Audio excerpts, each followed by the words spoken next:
business that there what we call a jump scare. Yeah. Folks, have you heard the news? Have you heard the news, gentlemen? Oh my God, we're going live. Live on the west side. Darling, yeah. Yes! Let's go!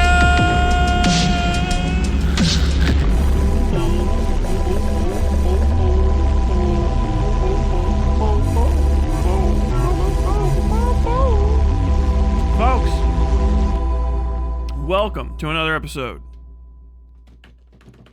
The button's not working, John! Johnny, the button's not fucking working! Where the fuck? What the hell is going on? Folks, welcome to another episode of Westside Tyler Live, the internet's best arts, politics, and culture live stream, coming to you hot, fresh, and definitely never ready from Louisville, Kentucky. What in the... or Lexington, Kentucky. In the absolute fuck is wrong with this goddamn webcam? Hello? Hello? Would you like to turn on? Wow. Okay. That's not what it's supposed to look like. But there we go. Hi. Hello. Are these disconnected? Goddamn Stream Deck. Stream Deck's probably got to update. Nothing auto updates in this world anymore. Not a fucking thing updates in this entire world anymore. Folks, welcome to another episode of Westside Tyler Live. I'm your host, Westside Tyler Bell. Install update. I knew it. I fucking knew it every time. Thank you for surprising me. Who opens Stream Deck before they start the fucking show? This is why I need a producer, all right? I need an entire team of people to sit around me and make this shit happen. To shit around and make this shit happen. Oh my God. Wait. Where's the thing? Where's the thing? It's that time of the month. Everything is updating. I'm lost in the sauce. Install update right now. Do it.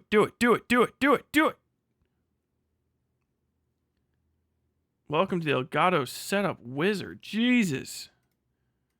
Except the EULA, whatever. You didn't read the EULA? You gotta read the fucking EULA. Well, I didn't mean to read it, guys. Status. Installing Elgato Stream Deck. Yes, go for it. OBS Studio.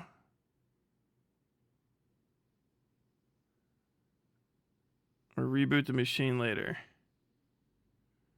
Close OBS and end the stream. Yeah, maybe later. How about we do that later?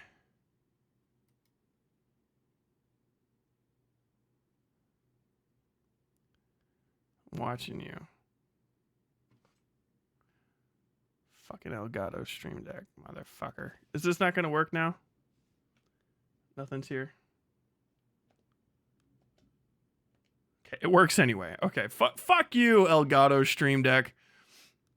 Folks, my name is Westside Tyler, and you're watching Westside Tyler Live, the internet's best arts, culture, and politics live stream, coming to you hot, fresh, and ready from Lexington, Kentucky. I don't know why I said Louisville today. We got a good show coming up for you today. We're going to be talking about bad empanada, getting ready, literally setting himself up to completely fumble the bag and make lefties look stupid as fuck when it comes to H3 Productions. I'm predicting the future. He's going to fail everybody. We're going to be talking about that. We're going to be talking about the riots. Yes, riots. It's okay. In LA and what you can do to learn to stop worrying and love the word riot. Okay. And we're also going to be talking about the fetus jar. the insane fetus jar drama, which I'm very, very fucking excited about.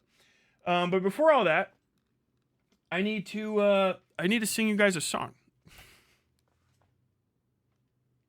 Which is something everybody wants to hear from their streamer. Oh my God. If you're watching back through, what the fuck am I burping for? God, I was singing all morning. My fingers hurt. I was playing guitar. I went to the gym today, and I also went to Lowe's. I'm just gonna get at this. So we have an Asmon Gold. We have a YouTube drama and other creators section. Look at this. Oh, try to screenshot it. Try to screenshot the phone. Come on, GDL. Try to screenshot the phone. It's just the lyrics of the thing I'm about to sing. We have a subsection. By the way, we have a Discord. And the Discord is very good. If you're watching through after the fact and you can't, you want to be a part of these conversations, you want to make your comments, you want to have your voice be known, even if it's a year or two down the line now, because we're approaching the 2nd year anniversary of the stream here in just a couple months. Even then, you can always hop in after the fact and join what we like to call VOD Gang, Video On Demand Gang. We're an unaffiliated, non-criminal organization, is not recognized by the Federal Bureaus of Investigation, so don't worry about any of that. It's just a good place to come in, hang out, have a good time. If you want to talk about internet drama and stuff, we have a little collection area, and I'm going to be reading something from that space. But also, if you want to just draw, doodle, do other creative stuff, I'm getting my fucking creative juices back. Fucking goddamn, passing the bathroom renovation like a kidney stone. We're on the way. It's actually like it's within field goal range all of a sudden of being finished. It's like, oh, what the fuck, it's right there. But this weekend we were starting. People were like, "Can we get an Asmon Gold thread in the Discord?" I said, "Okay, fine." And I have to write a description for it, and I said, "Fuck that." Well, I'm just gonna write how much I dislike the guy, and it turned into me writing most of his song. Now I'm not gonna play the whole thing. Sounds like the feds are in there, dog. You can't just say that. I can say whatever the fuck I want. They are in there. Never assume that the feds aren't there. It's fucking Discord. If there's pedophiles, there's fedophiles. Discord. Okay? That should be the advertising slogan. Is the fetus real? Oh, very. But this is the thing. I'm gonna make a whole song for this. I need like a couple verses. I gotta write a couple verses. Don't you try to write them and send them to me. I won't use them. Because first off, they're not gonna be as good as what I write. Second off, I don't want to share credit with this. Okay? But I was writing about Asmon Gold. And then this like country type thing came up into my head, right? Because I was just writing about him. I said, "Bro stinks. He fucking stinks. No teeth, heaven, ass, rat breeding, wall bleeding, filth living, funk giving, flea ridden, tick bitten, roach holding, ceiling molding, tooth losing, gum bruising, lice spitting, lice getting, brain rotting, race spotting, gaze hating, whites baiting, pedo friending, mother ending, breath kicking, booger sticking, no good goddamn white trash soda sipping, fish bellied in, bread ass kissing, honky fried, peckerwood, cracker jack, jackboot licking, moon pie, boon licking moon pie. Wall-eyed, cricket tongue, soft gum, all of that and witless, shiftless, bitch made and bitchless. No cocked ham hock stankin' like an old jock stank tongue, slinky, skinny, slimy, rather than rhyme with slug snot. Oughta been a used to be and shoulda been a ever been. Mama shoulda shit him out and drowned him in a wash bin. Oh, good God, will we ever be rid of him a dirty, nasty old bitch? Down bone bone, chicka bone bone bone, chicka bone bone bone, chicka bone bone bone, chicka bone bone bone, chicka bone bone bone. I just think it'd be funny as hell to have like a meetup or something and people start fucking singing that song. Did you practice this over the entire weekend? No, I it sounded like when I wrote it that, and then I haven't looked at it again in a bit. That's why I don't have the breaths in the right place. If I had to practice it, I'd be able to sing it right. And that would be the middle part, you know. So like the rest would be like, let me tell you about some fella down in Austin named Asmon Gold. Then I don't like that motherfucker one bit. Oh man, tastes too bad for a rattlesnake bit. Bro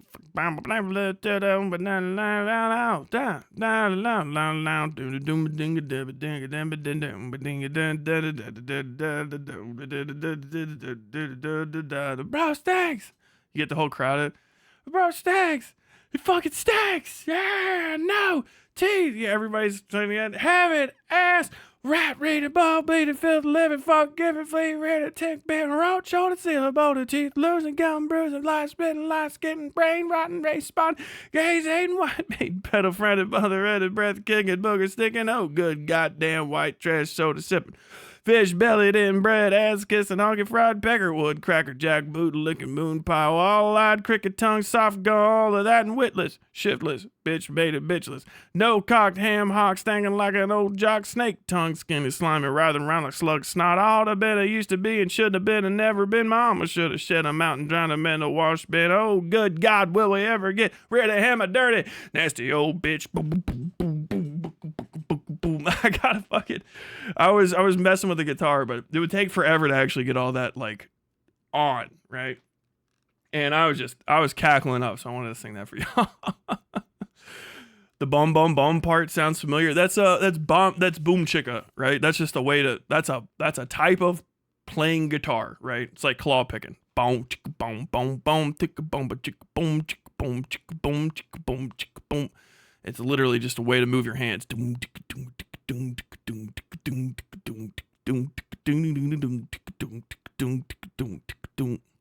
the fucking best. Shout out black folks. Shout out specifically Mississippi River Delta for Boom Chicka. Boom Chicka Wah Wah. The noise is bow chicka bow bow bow bow bow chicka bow bow bow bow bow chicka wow wow. That's a Boom Chicka Wah Wah. You know what I mean? Boom Chicka comes from claw hammer style like banjo. And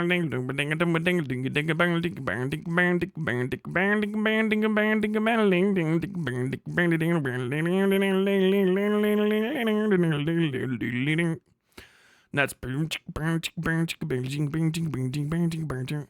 and then that's all comes off of two finger and like Travis. And then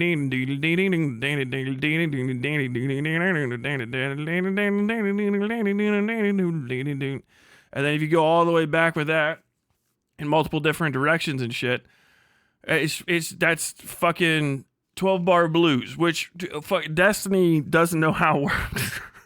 They try to say everything is 12-bar blues. Just not listening to a 12-bar blues song. This is fucking funny as shit. Listen to that guy talk about this. This is how easy 12-bar blues is. I'll tell you, it's fucking the fundamentals is simple, right? It's just this. Fucking like 2 seconds.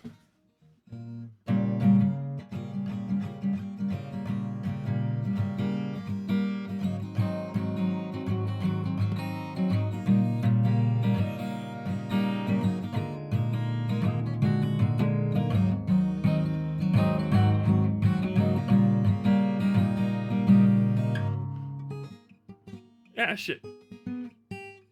Damn it, hold on. My fucking fingers hurt so bad.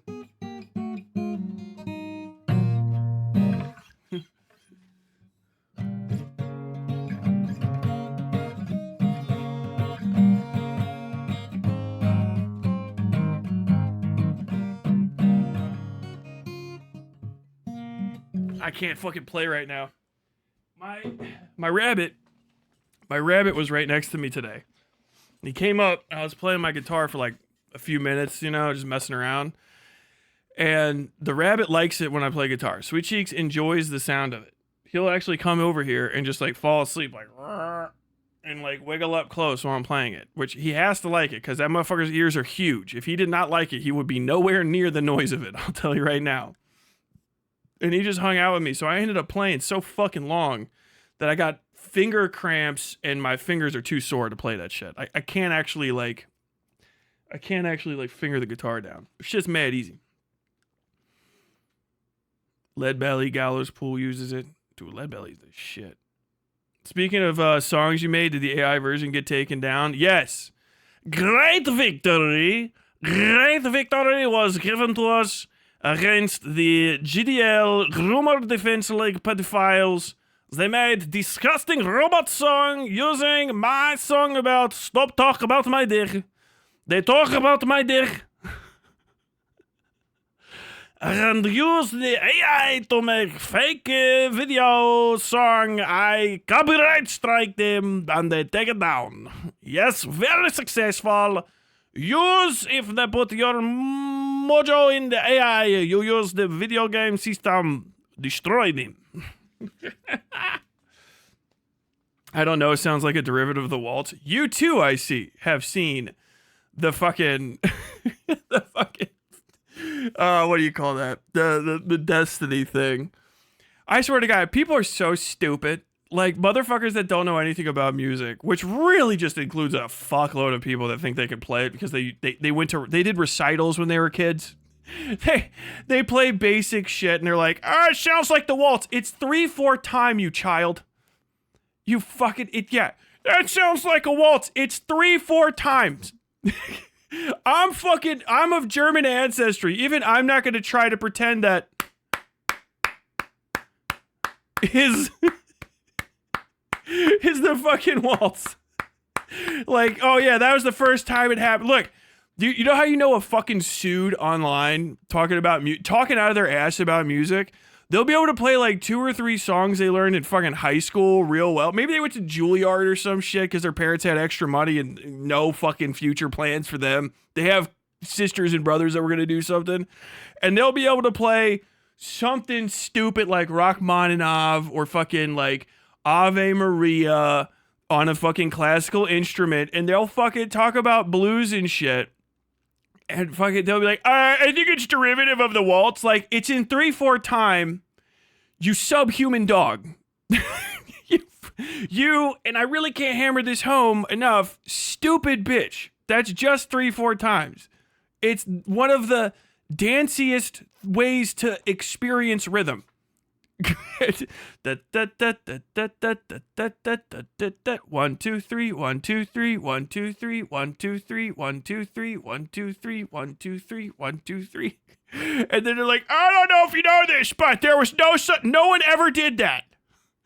I have proven with my limitless research, no one ever went da da da da da da da da da before some German cunt looked at the Danube River back in the like 1400s or some shit. No one ever considered the possibility of 3/4 time. It's like this stupid, subhumanly stupid people. I swear to fucking God.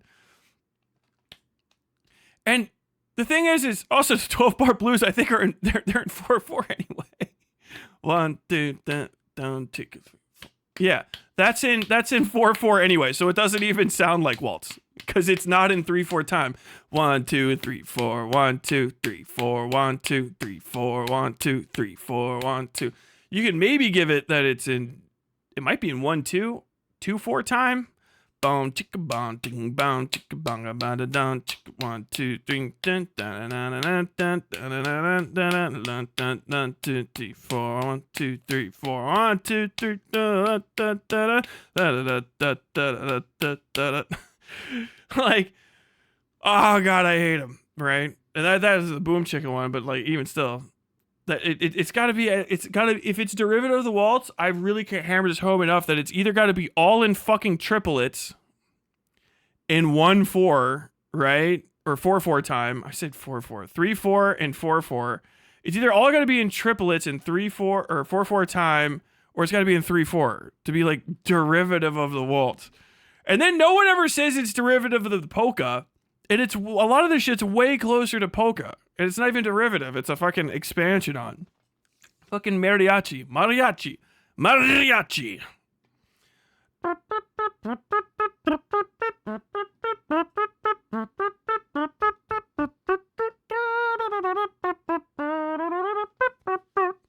Oh, mi señora, y la sol. Tu cabeza, tu ojos, tu corazón y mi pam pam pam pam. My señora, señorita, bonita, mi bonita, mi señorita y mi. Simplistic lyrics, but like my man's feeling it. You know what I mean? En la calle, pam, pam, pam, pam. Dos pistoles, ton, ton, ton, ton. Tres soldados, ton, ton, ton, ton. Ebi, pam, pam, pam, pam. En la calle, dos pistoles, tres soldados. Oh, me. I fucking love Mariachi. I can't understand anything anybody's fucking saying. But like, those are just made up lyrics because I literally can't remember them. But it's always like that, dude. Oh my god.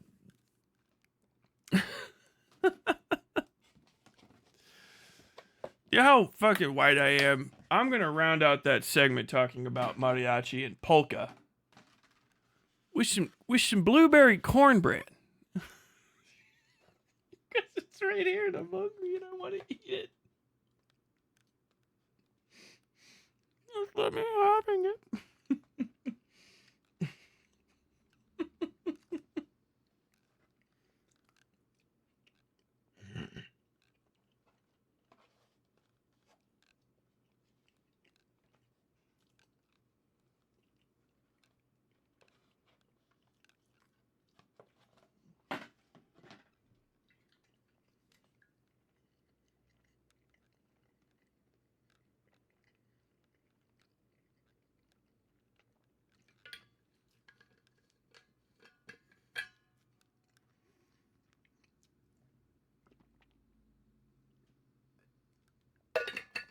Do not forget the trumpets only play on the 8th beat, no less. Bam. Bam. 1, 2, 3, 4, 5, 6, 7. Bam. 1, 4, 5, 6, 7. Bam. 1, 2, 3, 4. Bam. God damn it, that's fucking. I played trumpet in school. I think I busted out my trumpet on here before. I can't play it well anymore, and it needs maintenance to even work that I haven't put it through, but maybe eventually. It's always so funny because, like, if you have the most classically trained trumpet people in America, right, that are at the top of their fucking craft, will pound for pound lose almost every single fucking fight with any mariachi trumpet player. Like, if that person's been going, mariachi just doesn't give a fuck. Maybe like some jazz trumpet guys will be able to, but mariachi people are just like, yeah, I'm gonna be play, because if you don't know about trumpet, it's the height. The highest notes are hard as fuck to play. They're physically, literally demanding. It'll fuck you up, and you only have so much fatigue to do it. And all the American parts, or like traditional European parts, is like, you know, or you have like, you know, a lot of blues stuff. You like Coltrane, which is all nice and in the middle and stuff, and it's very like groovy, easy to play, like literally groovy, not like just shaggy. Like it's right there. So like the vibe of it feels good. But then you try to play anything remotely Spanish and God forbid fucking Mexican, you're getting turned inside out. Because like a Mexican chart is just like if you ever seen staff, the scale, the music staff is like 5 lines or whatever, and then the notes are on there. To get past the top of the staff on a trumpet is like you've been playing for years with like high focus on it, and you're hitting it, like you're fucking doing it. All of the fucking mariachi stuff I've seen goes maybe as low as the D onto the staff, and then everything else is.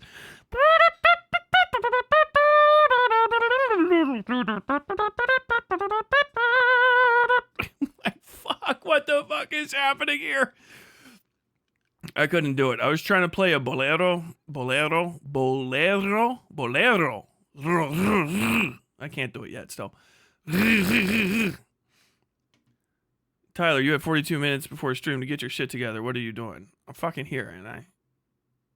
You're fucking welcome. Stop running from Aiko. Oh, fucking stank ass Aiko.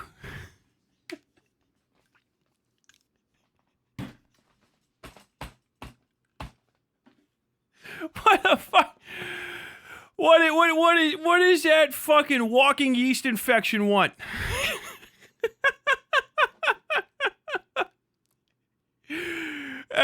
You know how Aiko's chasing you? It's like being followed by a used diaper. You can't quite see it, but the smell is around.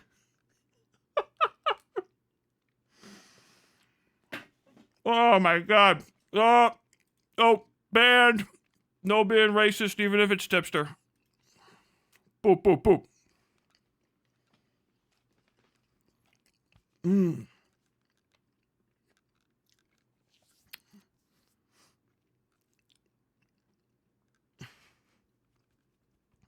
What's a Keldoge? I don't know. It's one of the fucking pedophiles. one of those fucking pedophiles from that side of the internet. They come over here. They leak in. They're all malding as fuck. President Sunday lost a fucking debate to like 3 random people in my community this weekend, only one of whom talked to him, and one of them doesn't even like me, and he still lost. Like, this dude is fucking like pissed as shit. These guys put together like a fucking hit piece and no one has any fucking respect for it. And then I copy claimed the shitty AI art song at the end of it, right? Because it's my fucking lyrics. So like, yeah, the shitty hit piece is still up, but the song you didn't even make doesn't get to be there anymore. Man, they're fucking good. But they're all pissed that no one gives a fuck. Because who the fuck would, right?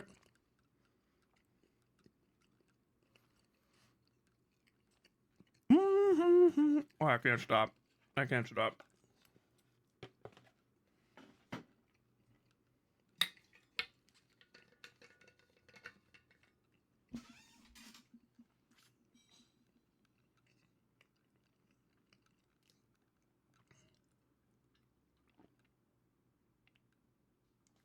Woo.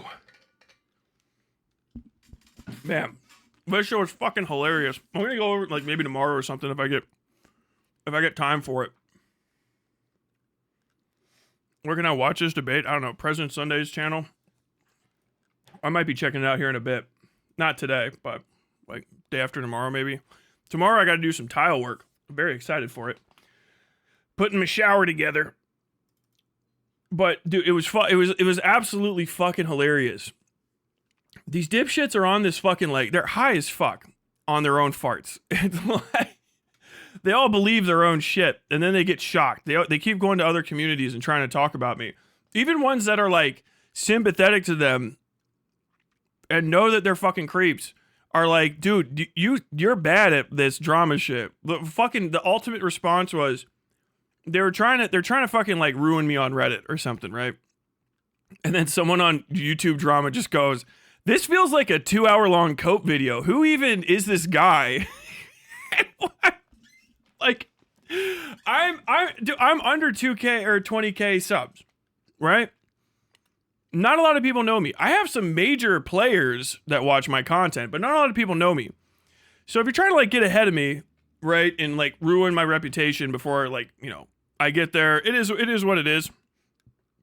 People are going to do that no matter what. You really can't complain about it. But if you try to pretend like, if you try to let my name lead, no one knows who the fuck I am. You can't simultaneously call me a nobody and then get disappointed when you spend a lot of time trying to put content together on me and then everyone goes like, "Why are you so mad at this person I've never heard of? Who seems based as fuck? Like, what's wrong with you?" My favorite part about the whole thing is like, what is that? Fuck it. He's a bestiality guy, a dog fucker. British runner. He's a guy that he fucks dogs. This dude, which is why he's mad at me and made the video. He's about dog fucking. I don't know why, but that's his whole thing. I don't know. British authorities seek him out. Okay, fucking. This guy's like in his comment section about the video talking about me and being like, you know, there's all kinds of stuff we couldn't put in there. Like Tyler's like, I'd go back in time. I'd fucking kill that bitch John Benet Ramsey in her fucking crib so I don't have to hear about it, which is a whole bit And it's fucking awesome because this like community is simultaneously like edgy pedophiles. Like that's why they're around. They're edgy. They're into kids and like defending being into kids and like lolicon and fucking dogs. So this guy's like, I'm on the side of a dude whose clips that we're using in this is literally leading off with, I fuck dogs. Like that guy's like, I would fuck a dog. That's what he said. He would fuck a dog for like $20 or some shit. Like, okay, that's disgusting. You should kill yourself. Was my response a number of times. And so like, but they're also trying to do language policing on top of that. Like Tyler said some pretty crazy things about JonBenet Ramsey. And it's like, can we rewind to your friend fucks dogs? He can't do that because Tyler's thing involves time travel, but I feel like you would fuck a real dog right now. So like, that's the bigger concern. Tyler's talking about a murder that's 30 years old, and he was like, I think I was 5 when it happened or so. I literally can't remember because I was a kid. And he can't go back in time to kill JonBenet Ramsey. But you guys seem like you would fuck a dog today. So can we get to the bottom of this? And so like this community has to go like, this guy's crazy. He uses naughty language. And then I'm set up with the ability to, anyone that uses those clips or platforms these people, I can immediately attack them and be like, why are you cool with the dog fucking pedophile community? Which is why no one's ever going to fucking cover for them. No one's going to watch this shit because I'd eat him alive. Oh, Turkey Tom, I dare you. I dare you to watch that video and talk shit about me. I fucking dare you to do it. I fucking dare you. Chud, Nick DiOrio, I fucking dare you to watch dog fucking pedophile community supporters, Groomer Defense League's hit piece on me, just so I can smear you with your fucking closeness to them, because I got screenshots of all y'all hanging out, and I'm gonna fucking use them to annihilate you. It's fucking god tier shit. Please keep making it. Keep doing it. I wouldn't have as much ground to stand on against Ban Empanada with his community. I'd still be fine if it wasn't you guys that presented the fucking evidence. The biggest thing I had on him is, why is this guy friends with a necrophile? That happened because of you. You're so dog shit at fighting me because of your foulness and who you people are that you're taking L's by existing, which you should be used to. It's fucking amazing, dude. Keep doing it. I told you. All I gotta do is fucking draw a thing. All the people that hate me are pedophiles and pedophile enablers and dog fuckers. And then they're on fucking camera doing it. So the few people that aren't, it's like, well, why are you standing next to them? I have a principled stance. How principled? Did he get you to do the hypothetical about fucking the dog yet?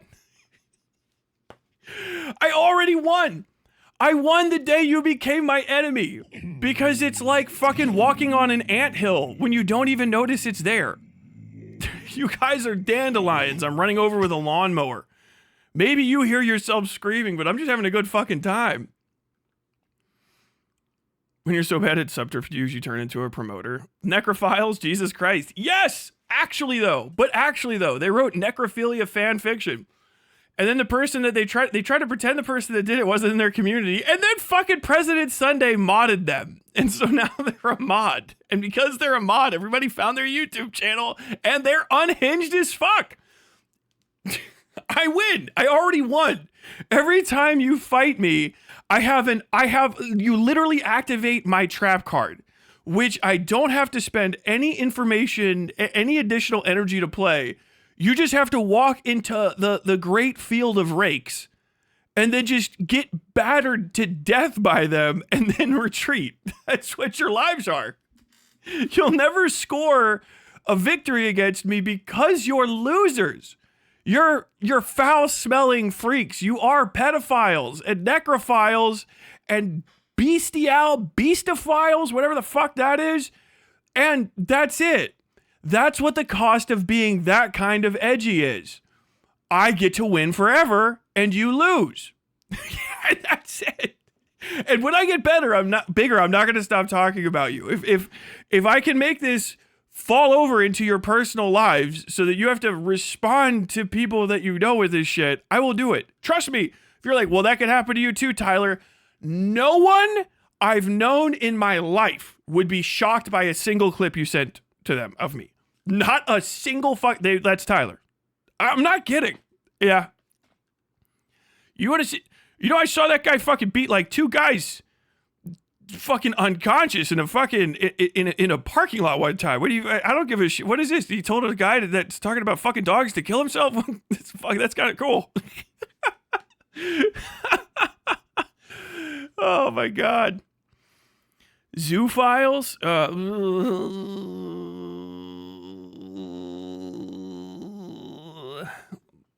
What's the beef with Aiko? Why is she hating on Tyler? Cause her fucking weak ass gamer chair is a cuck chair for fucking Sunday's entire career.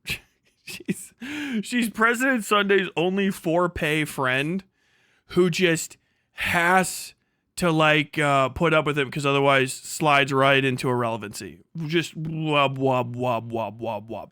So she turned her entire fucking like existence into doing necrophile posting. Was it Trip said that she has a like 45 raw minutes of clips of me on her soundboard. Hey, put this one on your soundboard, Aiko. Damn, that bitch stinks. Ooh, Aiko rules. That bitch smells horrible. Aiko rules. God damn, she fucking stinks. Put that on there with some fucking air horns. And then they just try to sexually harass me and shit. And you're like, well, you don't seem like a victim. I'm not going to be a victim. It's one of my standbys. I feel like people don't like, you guys try to clip mine me and stuff, but you got to go hunt for my personal, philosophies. And one of my most hardline personal rules is, if anyone ever tries to make you a victim in your story, become the villain of theirs. And it's worked wonders for me my entire life because it's not on YouTube only. There's people whose I haunt their memory. They think of me. I know people who are like, oh, so you lived here, you know Tyler, and they're like, I fucking hate him. That guy, he fucked up my life. I did. Because they fucking crossed me. They tried to fuck with me, and then I flipped it on them. And almost never with violence. Just get in people's fucking heads. Like, I don't know, man. Seems like you got a daddy issue or some shit like that. And they're fucking like, maybe you weren't born to write. Maybe you were born to be a ditch digger. All right? And you'll be happier that way. And they fucking, Then they really, really hate me because they changed their life for the better. But it's after I was mean to them. So I get to win because they always hate me, which is what I wanted. But then their life is better, so I don't have to feel bad about it. A win-win. To be fair, you do have great potential for sound bites. Yes, I'm the best. She has over an hour of soundboard for you. Blah. Did you see Jim streaming last night? Fuck, Metokur? What is he? Dude, I tried to watch a Metokur stream just for fucking research purposes 2 months ago. I think it actually was. I thought that was an exaggeration, but I think it was. I don't think Metokur's alive anymore. I don't know. The last time I heard a Metokur stream, I could not tell if it was an AI or the real guy. And also, like, if we got into this, the dead Metokur theory, okay, I haven't looked into it. I don't have evidence for this, but I think Metokur is dead. I think Metokur died. I think he's actually dead. Like, for real. And I think that what we think, whatever is existing as as Metokur posting, is just a series of dudes pulling on his, like, literally Jim walking and using AI to sound like him. Because I was listening to it and it didn't sound right. The last time I can sort of think it was like, okay, that sounds like him, was talking to the Boogie thing. But then since then, I've heard like Metokur appearances and it doesn't sound like the guy. Like, he's frenetic. It sounds like Metokur trying to make Metokur jokes, like somebody like, and then I've seen actual AI, there's actual AI Metokur channels. Like, just literally somebody writes out some racist screed, but they have a squeaker voice, so they just put it through the like, yeah, you think that's cool. What if you were actually just like a pink-haired SJW? I don't know why people don't just kill themselves. Hello, my fellow white. Like, what the fuck is this? It's creepy. It's weird, man. It's like it's like he died and he was like really big, and then just like a bunch of Kiwi Farms children just like went and started pulling chunks of him off, and they're all wearing the hat, but then they've got like a little piece of him stitched to their face, and they're like, I'm Metokur now. I'm just like Jim. I'm like, what in the fuck is happening? What the fuck is this? Oh my god. Metokur has been replaced by his wife. I don't know if he's alive or not. Just jumped in to call everyone there a cuck. That's the first proof of life I've seen in a while. Oh my god. Doesn't Mr. Metokur have cancer or something? Metokur has been dying for fucking 14 years. Metokur, whatever he has is magic. Metokur has the magic disease. I think his wife is just poisoning him to death. I say that without an ounce of hesitation. I don't know anything about his personal life, but if he has someone else in his house other than his wife, whoever that is poisoning him. Because if you guys have ever heard of Metokur's like illness, right? No one knows what it is, including him. And he like gets fucking sad about it. You hear of in the June the King thing. You can get to the clips. It's like, I don't know what it is. We could talk about I can't do it. I'm not even bothered trying to Jim walk voice. I go to the hospital. They can't figure out what it is. I go to all these places. They don't know. But like, I can't laugh or my ribs will fucking explode. My heart's palpitating. My skin's falling off. You want me to hold the microphone down by the wheelchair so you can hear my wheelchair squeaking? And I'm like, you sound like Gypsy Rose Blanchard, ho. Like, are you out of your fucking mind? You sound like Gypsy Rose Blanchard. That bitch's mom was fucking poisoning the shit out of her. It sounds exactly the same as that. Well, the doctors can't figure out what it is, but you just keep not getting better and not dying. It's like, are you being poisoned? It just sounds like you're being poisoned by somebody. like dead ass. It's not even a real joke. It's funny to me because it's funny when bad things happen to Metokur because fuck him. He should have become a pay pig for fucking Nick DiOrio. But like, are you just being, they can't figure it out. Like, bro, is your wife just fucking putting motor oil in your fucking, like, your beef stew at night? Do you guys have a housekeeper you hired right around the same time? Or like maybe like an in-law or something that started showing up? It comes around once a week and you always feel better until a couple days after they're sneaking into, you're just like, man, this is pretty good wine. It's just a little extra sweet and thick. You're like, what?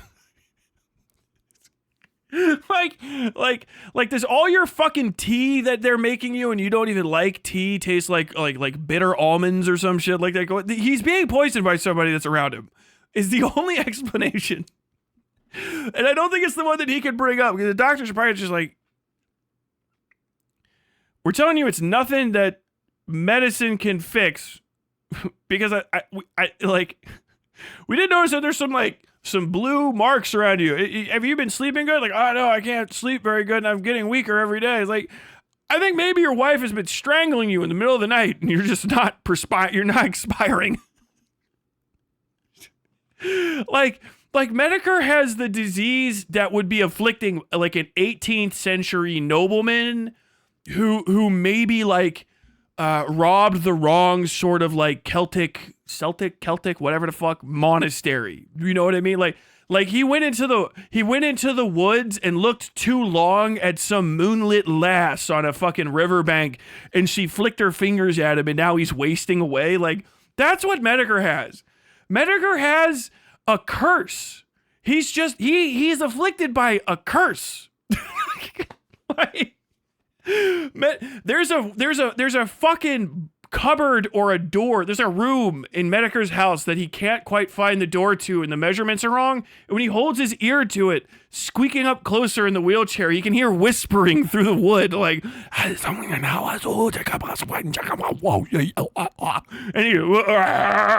he fucking rolls backwards away from it.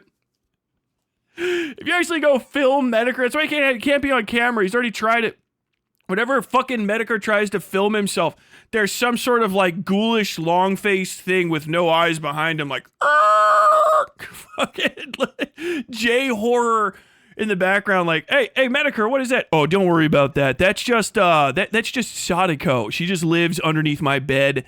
It's a pretty normal thing. It's a good like red-blooded American thing. SJWs will try to tell you it's a some sort of Oni or other like Japanese spirit. I think that's bullshit. Like Metokur crossed Anita Sarkeesian, and maybe that bitch knew witchcraft. Like that she might have fucking rolled some bones on him, but like for real. Like she got real pissed. Everybody else got away with it, but then she heard some shit from Metokur and was just like, fuck this motherfucker. And she just starts cutting off chicken heads and fucking flicking the blood and shit. Azalea Banks is there. They fucking dance around some chalk lines and stuff. Metokur's got like a doll that he can't quite ever focus on, and it appears in different parts of his house, and he's like, I just can't figure out what's wrong with me. I've just been dying for 10 years. Like, is this motherfucker even married? He's like, well, I just thought if you had a woman that lives in the house with you 24/7, it was your wife. Like, no, what? Yeah, she was already there. She came up from the basement. He said, I think he's married to an Asian chick too. Yeah, she came up from the basement. She's usually dressed like, in a kimono. It's a little tattered around the ankles. I keep telling her to get more showers, but her feet are always just like covered in like, I don't know, some rusty looking shit.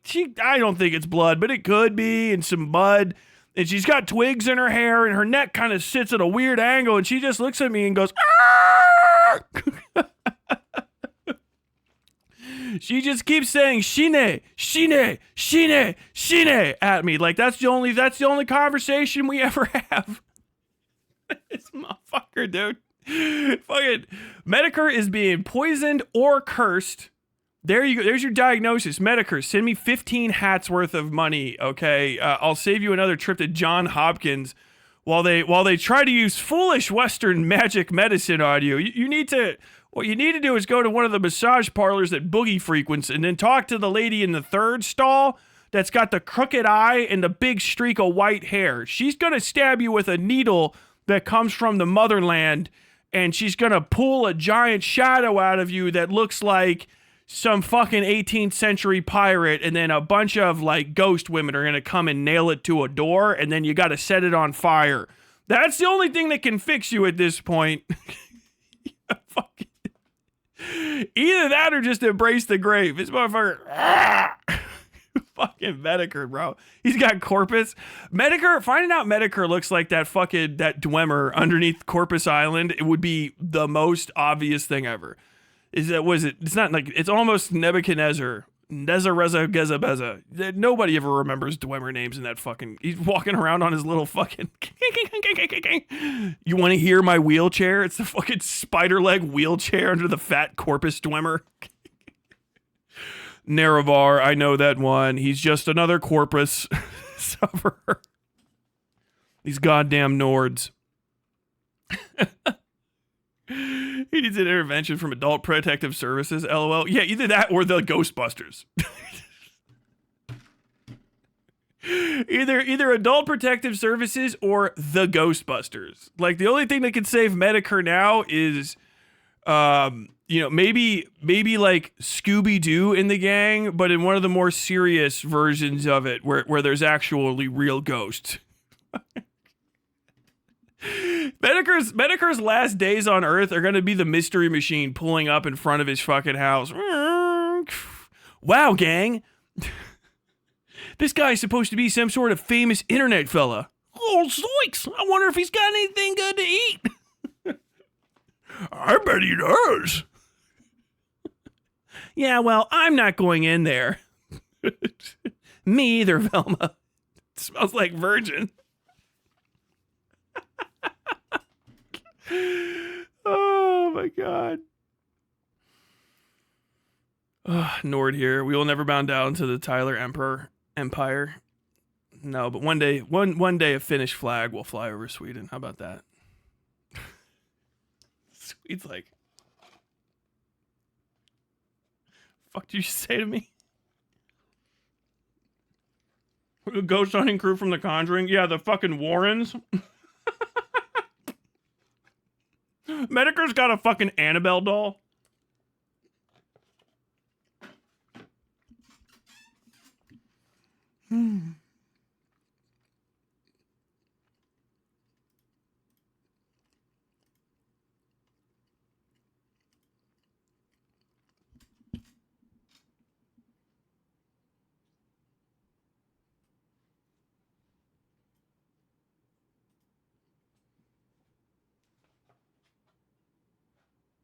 Get wrecked.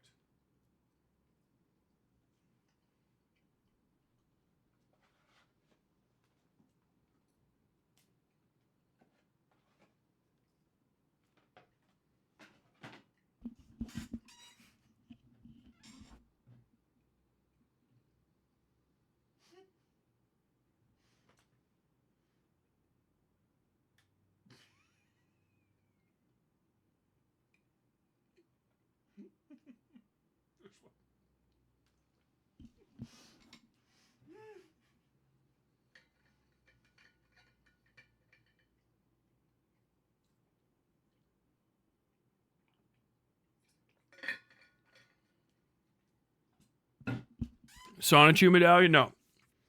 Sonichu medallion can't affect Metokur. Metokur's too fucking aware of it, right? I could have a Sonichu medallion and weather it. I think Metokur has the original shirt. And that's what's going on. If you guys know your Christery, all right? Hey, if you're an internet lefty with soft disposition, go ahead and put your little fingers in your ears, okay? You don't need to listen to this, all right? The adults are talking, okay? If you know your Christery, the original shirt was lost. I think somebody tricked Chris into giving it away. So the only one that exists now of the Polo Ralph Lauren vertical or horizontal striped shirts, the only one that exists now is the one that was partially destroyed in the fire, but the original shirt is missing. Okay? It's like an artwork that was absconded from in like Vichy, France or some shit. We're all trying to figure out what Nazi has it. I think that Nazi is Metokur. Metokur was gifted the shirt, the original shirt, and he woke up and it had bonded to his flesh and it's killing him. And that's what it is.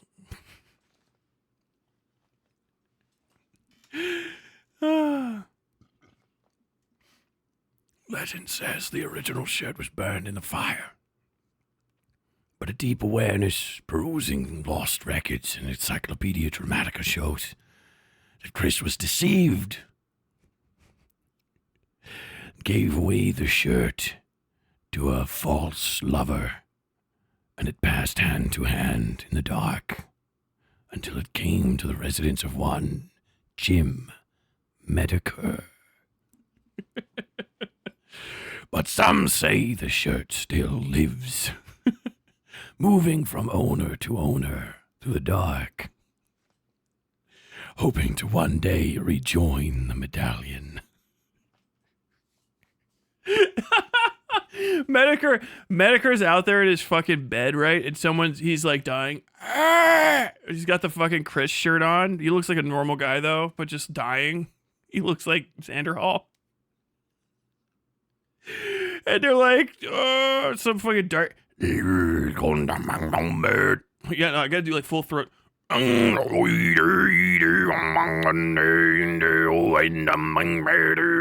We can bring it in like there's smoking. He's got the shirt on, and then they put the fucking medallion on him, and it's just the same transformation sequence from Beauty and the Beast. But Metokur rises and goes, and he just turns into a new Christian, age 23. Slightly more different colored eyes than the original. Oh my god.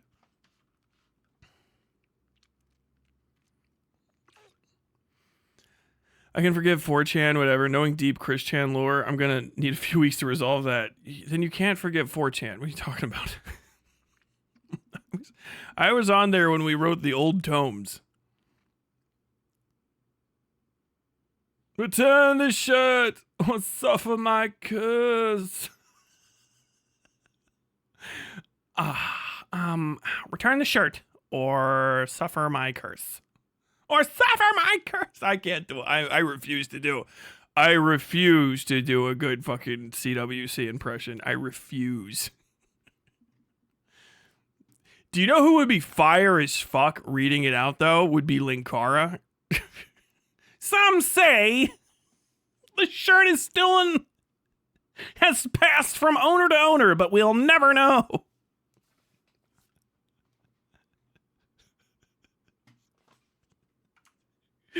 I'm gonna die. I'm gonna be literally on my deathbed. Hopefully old as shit, 90 years old. I'm just a skull. I looking like Joe Biden 10 years ago, you know? And fucking, it's time for me to go, Jack. A big portal of light is gonna open next to me, and fucking Linkara is gonna jump through with his gun. Not time for you to die yet, there, friend. We have one more adventure to go on. Tell me, have you read this? I don't want to say what comic it would be. I know what comic it would be. I can't say it, but you can think it. I want to use this joke now. Oh my god, I just transcended reality. Oh my god, I'm saving that joke. I'm not telling the rest of it. And then I get dragged into the portal. Fuck, I need to find a fedora and a plastic gun. God damn it.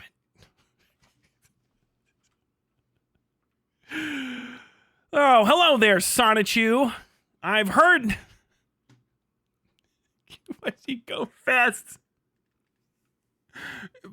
But in the Stone Age, how the fuck do you even say that gibberish fucking sentence?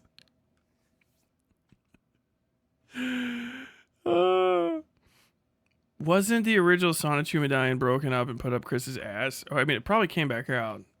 Who knows? Who? I don't know. Don't let those parts of Chris 3 pass from memory, okay? God damn it. The Lord of the Golden Rings. Tyler is an inquisitor of the Ordo Malleus. Prove me wrong. Okay, hold on. I'm going to look this up and then we're going to the segments.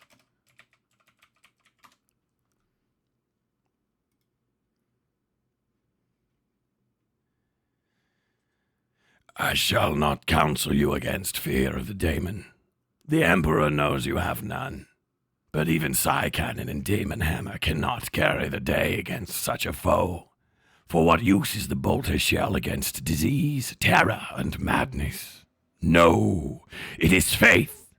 Faith is our impenetrable shield, and when faced with such belief, the daemon becomes weak.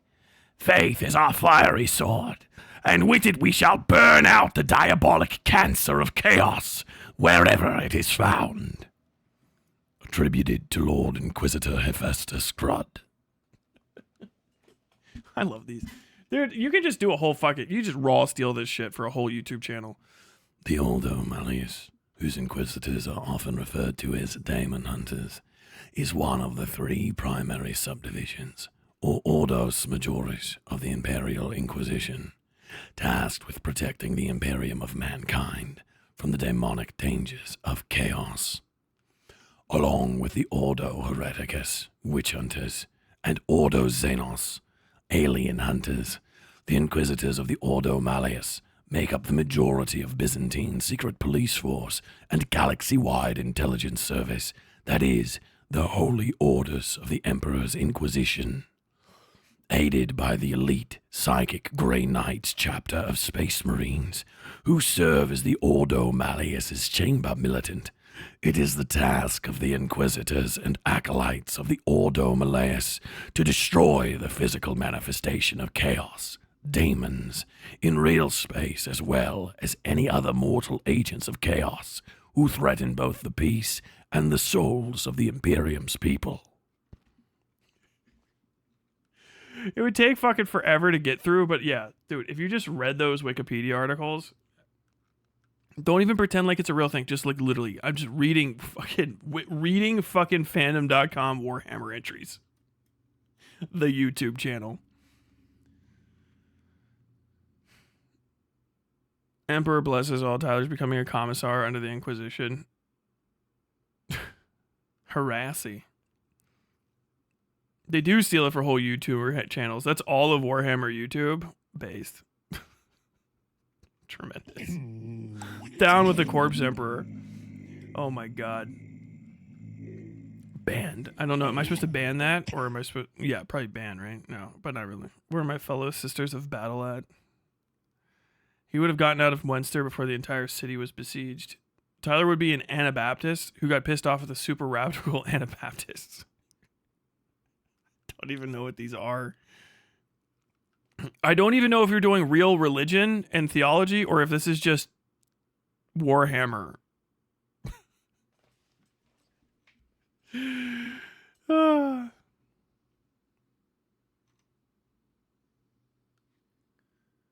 Innocence proves nothing, Space Marine. Our chapter's interrogations will show us the truth. You need only be faithful and resilient, and all will be revealed as the Emperor wills it so to be. Yo, Luna Wolves, can you get in the house? Okay. Mercer is a county in West Virginia. We're getting to it. This is the Fetus jar. And it is intense. Okay? We're going to be looking at some Facebook comments as well during this, I think. Princeton, West Virginia. All right, we're going to hop on over here. This is Mercer County man charged with displacement of a dead body by Brandon Faines. This is from May 30th, 2025. Just so you know,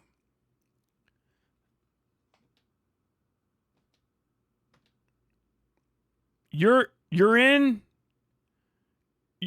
for a roller coaster, and nothing is going to prepare you for what I'm going to read. Shout out Weifler for sending this to me. She's like, why haven't you been reading my texts? She literally, like, she texts me links to articles all the time. And I was like, I've been busy and stuff. And then I read this and I was like, this is the best thing ever. She made fun of me. The planet broke before the guard. Cadia stands. Based. Princeton, West Virginia. By the way, I say, Brandon Faines wrote this. A Mercer County man was charged with disinterment/displacement of a dead body. Oh my God. Okay.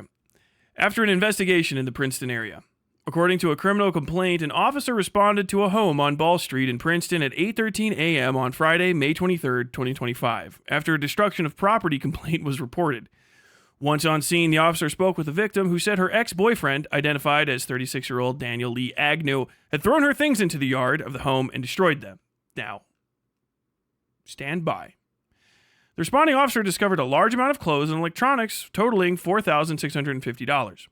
The complaint stated that later in the same day, the officer spoke with the victim about a separate incident. During this interview, the victim told the officer of an earlier miscarriage she had where the body was preserved after in a permanently sealed container. She notified the officer that she had told Agnew about the specific contents of the container. She continued to say that while Agnew was allegedly throwing her property out, he also threw the container holding the remains. The container was then reportedly run over by an ATV, which caused the container to break and expose the remains.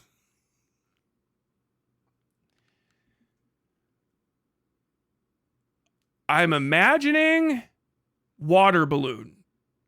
I'm hoping not water balloon.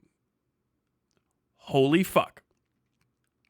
According to the criminal complaint, a separate incident occurring on May 10th, 2025 was also reported, where the victim and Agnew were reportedly driving in an ATV when he allegedly flipped the vehicle on purpose after reportedly he became angry. A domestic violence petition was filed on May 10th, 2025. When Agnew went to Princeton Police Department to be served, he was also arrested and charged with felony destruction of property and disinterment/displacement of a dead body. So let me just tell you this right now. What in the fuck? If you think that this is crazy, it's really not. When I talk about things like men who hate women, it's a real thing. Like, domestic violence is crazy. And domestic situations are fucking insane. Okay. One of the ones I wrote about, and like this, they're so commonplace. I understand. Like this is one of the things. You need cops. You need cops because ain't none of y'all fixing this shit on your own. Trust me. They can barely handle it. And there's a lot of these situations where no one's getting counseled to get better. I'm just telling you that right now. One of the ones I covered in North Dakota, hand to God, it still haunts me as a story to this day. This guy was on drugs and his wife was on drugs and they had a kid who hopefully was not doing drugs because the kid was like 6, I think, or 7 maybe. Very young. He had a methamphetamine powered psychotic break and thought that everybody was trying to get him because I think a domestic violence petition or something. So dudes get domestic violence petitions on them, and that is basically like the actual powder that sets off the fuse, by the way. Like if there's immediately before you file the domestic violence petition, by the way, if you're a lady, that's when you buy the gun and you keep it loaded for the next 2 weeks and on you. And I don't mean you sit down like Walter White and you practice pulling that fucking thing out because that next 2 weeks-ish is usually when the guy's going to kill you if he can. And they'll try like fucking crazy, okay? For guys, the same sort of thing. You know, if you have a crazy bitch fucking that you're doing, probably she's going to poison you. Women poison people like fuck crazy, right? They just dose the shit out of motherfuckers. But a guy's going to do some crazy shit like stab you to death, beat you with random weird shit, or in the case of this one that I covered, he held his wife and kid at gunpoint, or his girl, whatever, baby mama and the baby who's a child, like at gunpoint, took him out into like a dump, right? They have that. If you've ever been in the country, it's not like a dump like professional. It's like where people just figured we're all gonna start throwing mufflers here type deal. You know what I mean? And he tied ropes around both of their necks and tied those to the back of the fucking bumper of the car or the tow hitch or something and started driving, and he didn't kill him, but he's like, you're going to tell me what you did and why you ratted on me, and I want to know if you're loyal and all this stuff, and you got to prove to me that you're loyal and you wouldn't tell on me or report me type shit, right? And he was just driving. I mean, they didn't get drugged, but they could have been because he was in a fucking car with nooses around his fucking kid and his lady's neck. Just driving. That happened. I wrote about it. That motherfucker didn't go to jail that long. He's probably out. Don't come fucking sniffing around me, man. That'd be it for you. You ain't getting no fucking mercy from my ass. I take pleasure in it. Understand that. Like, that is what domestic violence is actually like.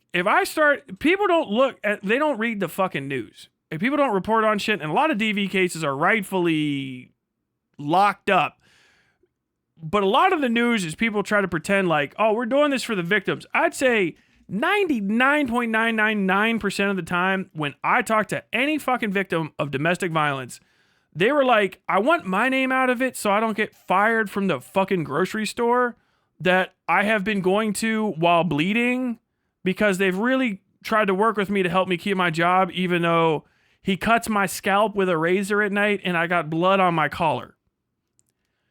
And you're like, what the fuck? You're like, I thought domestic violence was just like a guy throws a plate and then beats you. And they're like, oh, that's just every day. But like I survived that. It was the cutting my hair with the razor blades that kind of fucking got. It was the ropes on the back of the car.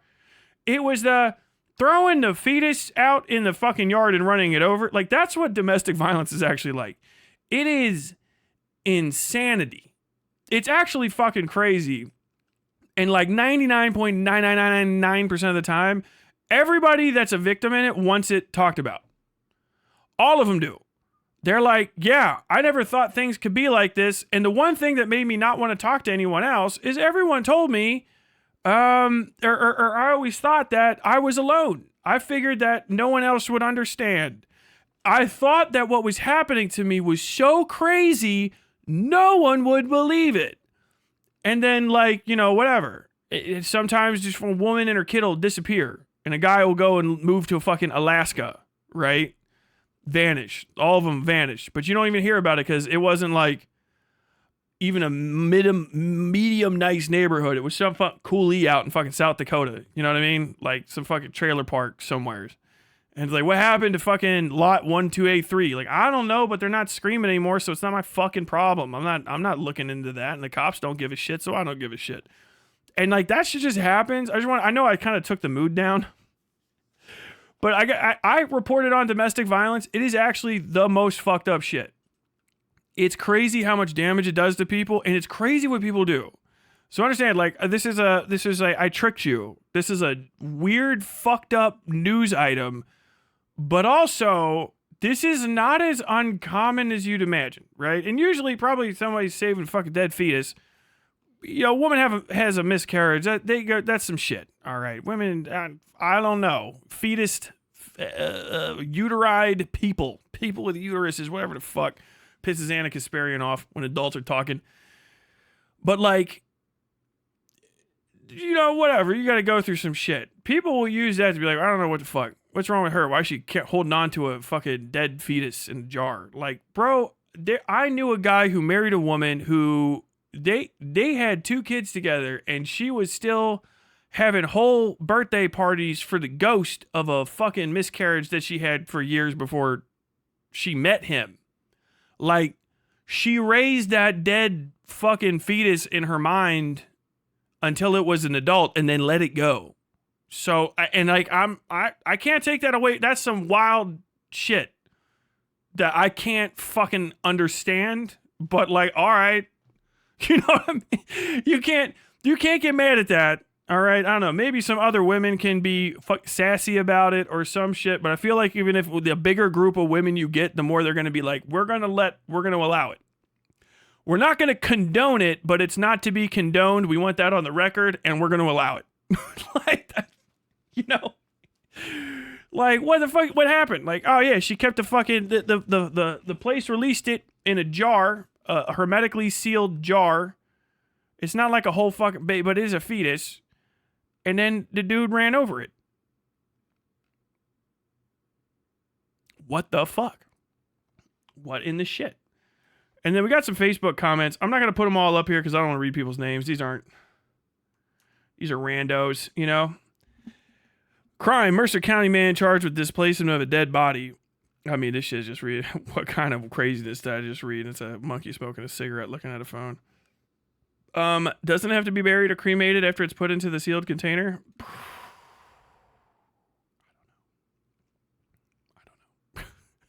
I don't know about none of that. Maybe. He flipped an ATV a month ago. She was so scared and feared. This is a common one. He flipped an ATV a month ago. If she was so scared and feared for her life, then why didn't she report it then instead of waiting a month to do it? Let's see what the reply said. Girl, exactly. I'm so scared for my life. I'm going to move in with the man. Then come on. Hell no. Nah. Dude, the truth will come out eventually. It wasn't even a month. It was a week. They wrecked Shannon and I moved her stuff in. They got the people in there. Like, you don't know. Y'all forgive motherfuckers for shit all the time. Here's the thing. Like, finding a relationship is hard. Especially if you're a fucking weirdo. Okay? Right? Hey, shout out me. All right? I've been with like plenty of people in my life, but there's only one of them that really tolerates me and gets me. And I was like, I'm never letting her go. She's my favorite person ever. And she really is. Lucky me. Other people being alone sucks. I know like most of y'all are alone. And trust me, like people don't want to stop being alone. They don't. They really don't. If they find someone to not be alone with, sometimes it's better to fucking live in a shitty situation with them than not. And people will lie to themselves about it. People will lie to themselves about shit all the time. And one of the biggest things about domestic violence is, people usually do return to their abusers because the abuse isn't the entirety of the relationship. It's a very complex subject, right? The abuse isn't the entirety of it. Most of it is day-to-day shit. You sleep together, you eat. You might live in fear of the person, but like if you live in fear of the person and don't do the bad thing, you'll start convincing yourself that like you're a good match. People will tell themselves, well, if it's not me married to him and I'm tough enough to deal with it, he'll find somebody else. Or, yeah, but he's the only one that can deal with my crazy ass, and that's why we're together. I've heard that a million fucking times. And it's just like, this or that night where somebody gets drunk and goes fuck crazy. Dude fucking gets off his meds and fucking starts beating the shit out of someone. He gets made fun of at work and comes home and takes it out on the fucking kids. It's not a good thing to do at all. I'm just trying to get you to the mentality. And then people will blame themselves for it. And especially people in the community will blame that person for being in the situation, which will make them feel like they deserve to be in it. A lot of times domestic abuse is facilitated by the community around the victim. It really is. It's you don't call the cops. You don't tell people to shut the fuck up. Like, you can't tell me how to raise my family. I'll come over and beat your ass. Like, all right, bro, it's for the community. I'm gonna fuck you up. You can't be coming outside your fucking house yelling at people.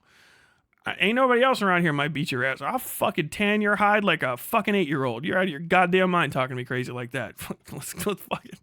Let's go. Shoes on or off? That's pretty much the only question I'm about to ask. You got to get involved in people's shit. Nosy neighbors save lives like you wouldn't fucking believe. The vast majority of these cases I've seen resolved are from nosy, persistent, persnickety, stubborn old fucking bitches. And they are the best types of women out there. I swear to God. You might not like them. You might not want to go hang out with them. They might not want anyone to visit. But hand to God, it is half the fucking time you see this shit broken up. It's usually going to be started with I just didn't like the way he talked to her. I didn't like it. I was paying attention. If he was out there yelling, I was in the window. I pointed at him. I said, I see you. I said, I see you. I said, I see you. He came out with his gun. I said, I got a gun. I got 2 guns. I got a bigger gun than you. I might have 2 bigger guns than you, depending on what's going on down there. I wasn't going to let it go. I hear him yelling. I went over there. I knocked on the door. I said, is she okay? I said, the cops are on their way. I got involved in that. He said, he's going to kill me. You can go ahead and try. I was married for 50 years to an ex-Army Ranger. And I'm not going to be bullied like that. I told him, you better hit the first shot. I was in there. I was looking him up. I called up his work. I said, do you know why his knuckles is bloody today? I said, he was beating his wife to death last night, and ain't no one doing nothing about it. And they'll go to fucking court. They'll fucking haunt these motherfuckers, bro. That's the witches that they were all fucking. There's real witches out there, and they ain't on my side, but I'm on the side of whatever it is they're involved in. These fucking women is crazy. And then you talk to the people in the domestic violence circles and shit, and those women fucking get it. I was in a bad relationship. He was a drunk, and he liked to use his hands. And then one day I got sick of it. I'd like to tell you I was brave, and I'd like to tell you I fought back, but I didn't. I ran, and I don't regret it. I don't regret running. I think that was the smartest thing I did. I think that saved my life. I found a sister who took care of me, and then I got better. I got better day by day. I took care of myself. I found out I had a sickness of the soul that dragged me back to that man, and I got over it. Okay, cool. These people are out there, and that's what their stories are like. And they're very unique. The domestic violence recovery community is crazy, because it's really what it is. It's like an itch you keep scratching. You scratch the itch too deep and you're bleeding and stuff, picking it open and shit. That's what these domestic violence cases look like me to the outside. Look like to me from the outside, right? It's like, yeah, you get hooked on the rarity of the value of impressing or pleasing somebody who is violent. And you turn your life into a game and let them become the referee in it. And it takes people it takes them a whole fucking lifetime to get over that shit. And sometimes people will not get the right thing. They'll leave a guy who's a bad guy, and then they'll go to another guy or a girl or anyone who's the same kind of bad person, And then they'll tell themselves that they're bad at picking guys. And it's true to a degree. But then they won't think that they deserve to get over it, because they'll think it's like a part of them that's fucked up. And then if you look into it, it's like, what if we get down into this, what really happened? My mom used to come in and call me fat, and she would touch me places she wasn't supposed to touch me and pinch me real hard. What? She would pinch me and call me ugly. And, he said if she ever did that, he'd fuck her up. And I felt safe because of that. So when he hit me, it was okay because at least she couldn't get to me. It was like, God damn, that's a dark life. You know, there's better ways, but like, it's hard to convince people of that. You know, you see domestic violence and it's funny. I know. I'm sorry I ruined the segment for y'all. That's a crazy thing to happen. Fetus jar, right? Bonkers. But like, domestic violence is dead serious. And I feel bad for all the people that are involved in this shit. Because, you know, you have a kid, you have other people that are getting dragged in, family members and stuff, neighbors, your community. It's a societal sickness that lets people do it and lets people get away with it. You got to hyperfixate on it as community members. It's one of those things that's really like, you know, you talk about lefty praxis and shit. Women's shelters is a great thing to fight for. It really is. It upends the balance of the disbalance of power in society like you wouldn't fucking believe. You want to see guys who are ostensibly like good family men and upstanding members of the community lose their fucking minds. Start getting them, you will see who somebody really is. Start getting them worked up about funding for women's shelters and shit. They're fucking all about it. Lose their cool. I don't know. Fucking help a woman run away from her husband. What is that? Just they're breaking up families. They're breaking up families. Like, what?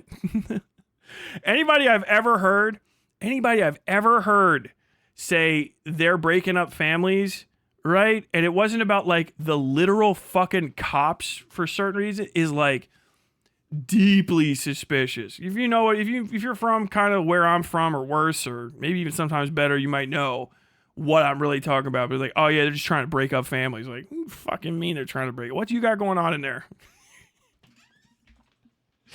Everybody else there knows no one else is at risk of getting broken up. I know they're underfunded. They can't keep rapists in prison. They ain't gonna fucking raise your kid for nothing. The fuck do you mean they're breaking up families? What's going on over there? You find out it's fucking Nick Rakita fucking shooting his kids up with fucking cocaine or whatever the hell. Every fucking time. Fucking women's shelters. But yeah, man.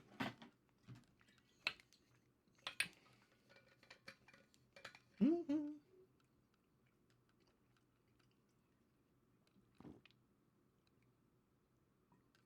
I want to talk about something that they need often. And you talk to people, you meet their needs if you ask them if you want to volunteer. Don't get excited because I tell you about something. You're like, I want to do that. So if I can't do that, I'm not going to do it or whatever. But like women's shelters, if you're trying to volunteer your time and you're a fucking antisocial type, women's shelters often need people to volunteer for like late night watch. If you're a guy like me, it might not be you. It could be, but it might not be you that gets selected for that. But you know, you're a night owl. You like to stay up and fucking knit and hang out like in the dark or whatever. Some of those women's shelters, they need late night hours. They need people that can drive. If you have other stuff that needs to get donated, things that are in the ballpark of like blankets, diapers, old cell phone SIM cards, like radios and like small electronics, toys. The women's shelters, if like the Goodwill and stuff won't take it, sometimes they'll be like interested. Don't go and try to treat them like a trash dump, you piece of shit. You find stuff for them that you think that they need because you're fucking heartbroken about having to give it away, but you don't have room for it. You give them that, not your fucking garbage. But like time and shit, they need time and they need money. And they get ignored real quick. Because fucking Republicans love an abused woman. Especially fucking Republican women. They love a fucking woman getting her fucking put in her place. Because they get put in their place. They like it. So the fucking women's shelters, they're always trying to go after them. But you don't hear about it because men hate women. There's men who hate women and they'll fucking work around it. I'm telling you, this will sound like this is one of those Tyler conspiracies that's going to open your fucking mind. And then you're going to, once you start having this in your head, people will glow in the fucking dark to you.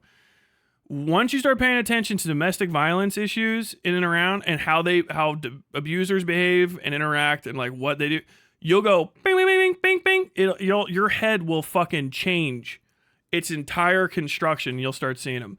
You'll start figuring out people are bad people when it's a harder giveaway than not tipping somebody at a restaurant. It's crazy. Like, yeah, man, domestic abuse shelters don't have enough money in this. Like, well, you know, there's a lot of people that need money. It's crazy that you responded that fast about domestic abuse shelters. What? You know? It's like people are like, I fucking love beating my child. Why? The fuck for? You know what I mean? So It's just a thing. You should look into it more. I don't like talking about domestic abuse because it makes me sad.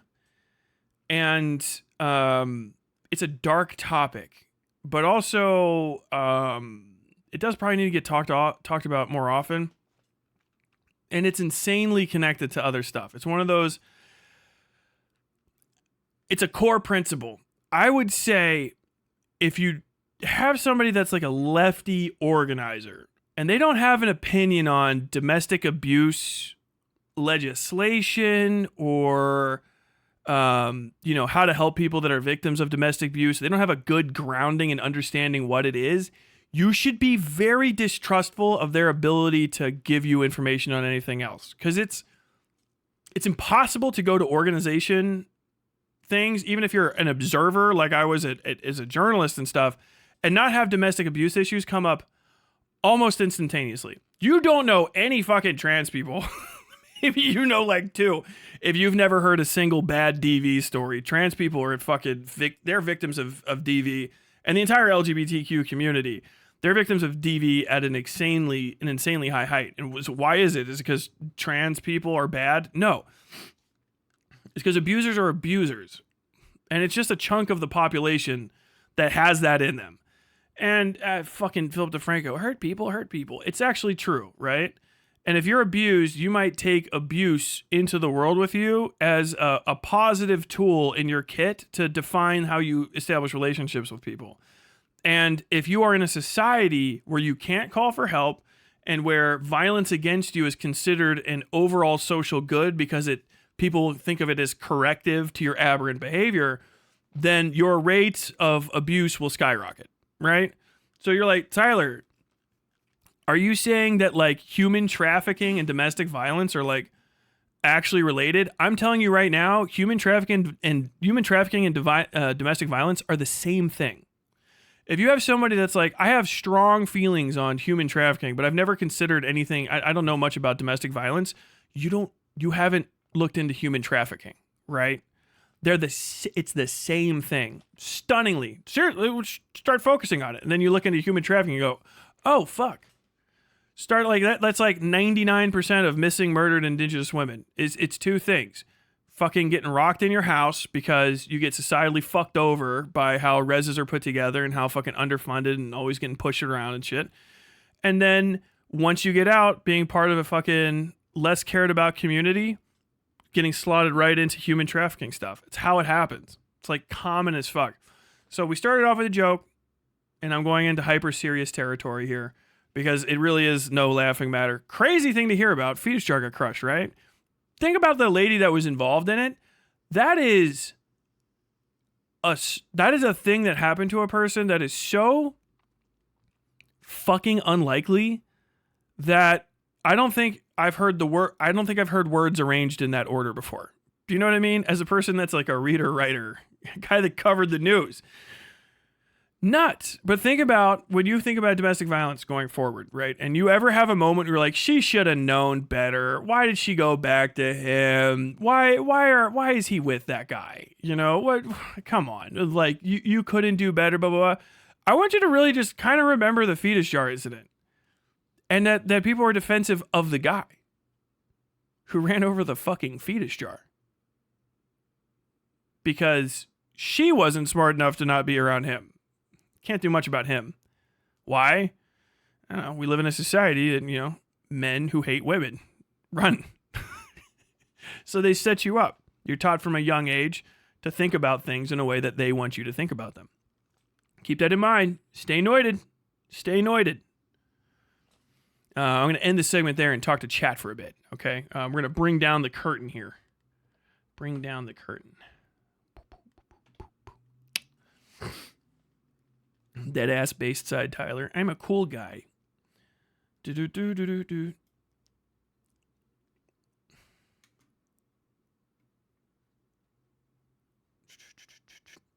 Why would you put your stillborn child in a hermetically sealed jar? Well, I think the hospital did that. The question is, why would you keep it? Have you had a miscarriage? That's kind of the answer. Have you tried to make a person and then they were inside of you and you were feeding it and shit with your blood and making like eating, and you were getting bigger and your whole body was changing and you're full of like a bunch of new fucking emotion juice in your head, and then it died inside of you. I mean, imagine just a whole, like a thing that you consider a person, right? I feel that like life doesn't begin at conception. Life begins whenever the fucking mom decides like, that's John, not some shit that I got in me. Like literally. So that's a person that woman wanted to make a whole people out of, more than likely, and then it died inside of her. And then the hospital went and pulled it out. And then they were like, we're going to put that shit in a jar so you can take it somewhere to maybe dispose of it or whatever. Who knows? Maybe she was just like a crazy person. I hope not. You know, they're just like, I want to hold on to it because I've got a series of jars or something on some sort of display shelf. And just try to think about what you would do. Do you know what I mean? Like, it's like, oh, that's not a rational thing to do. Like,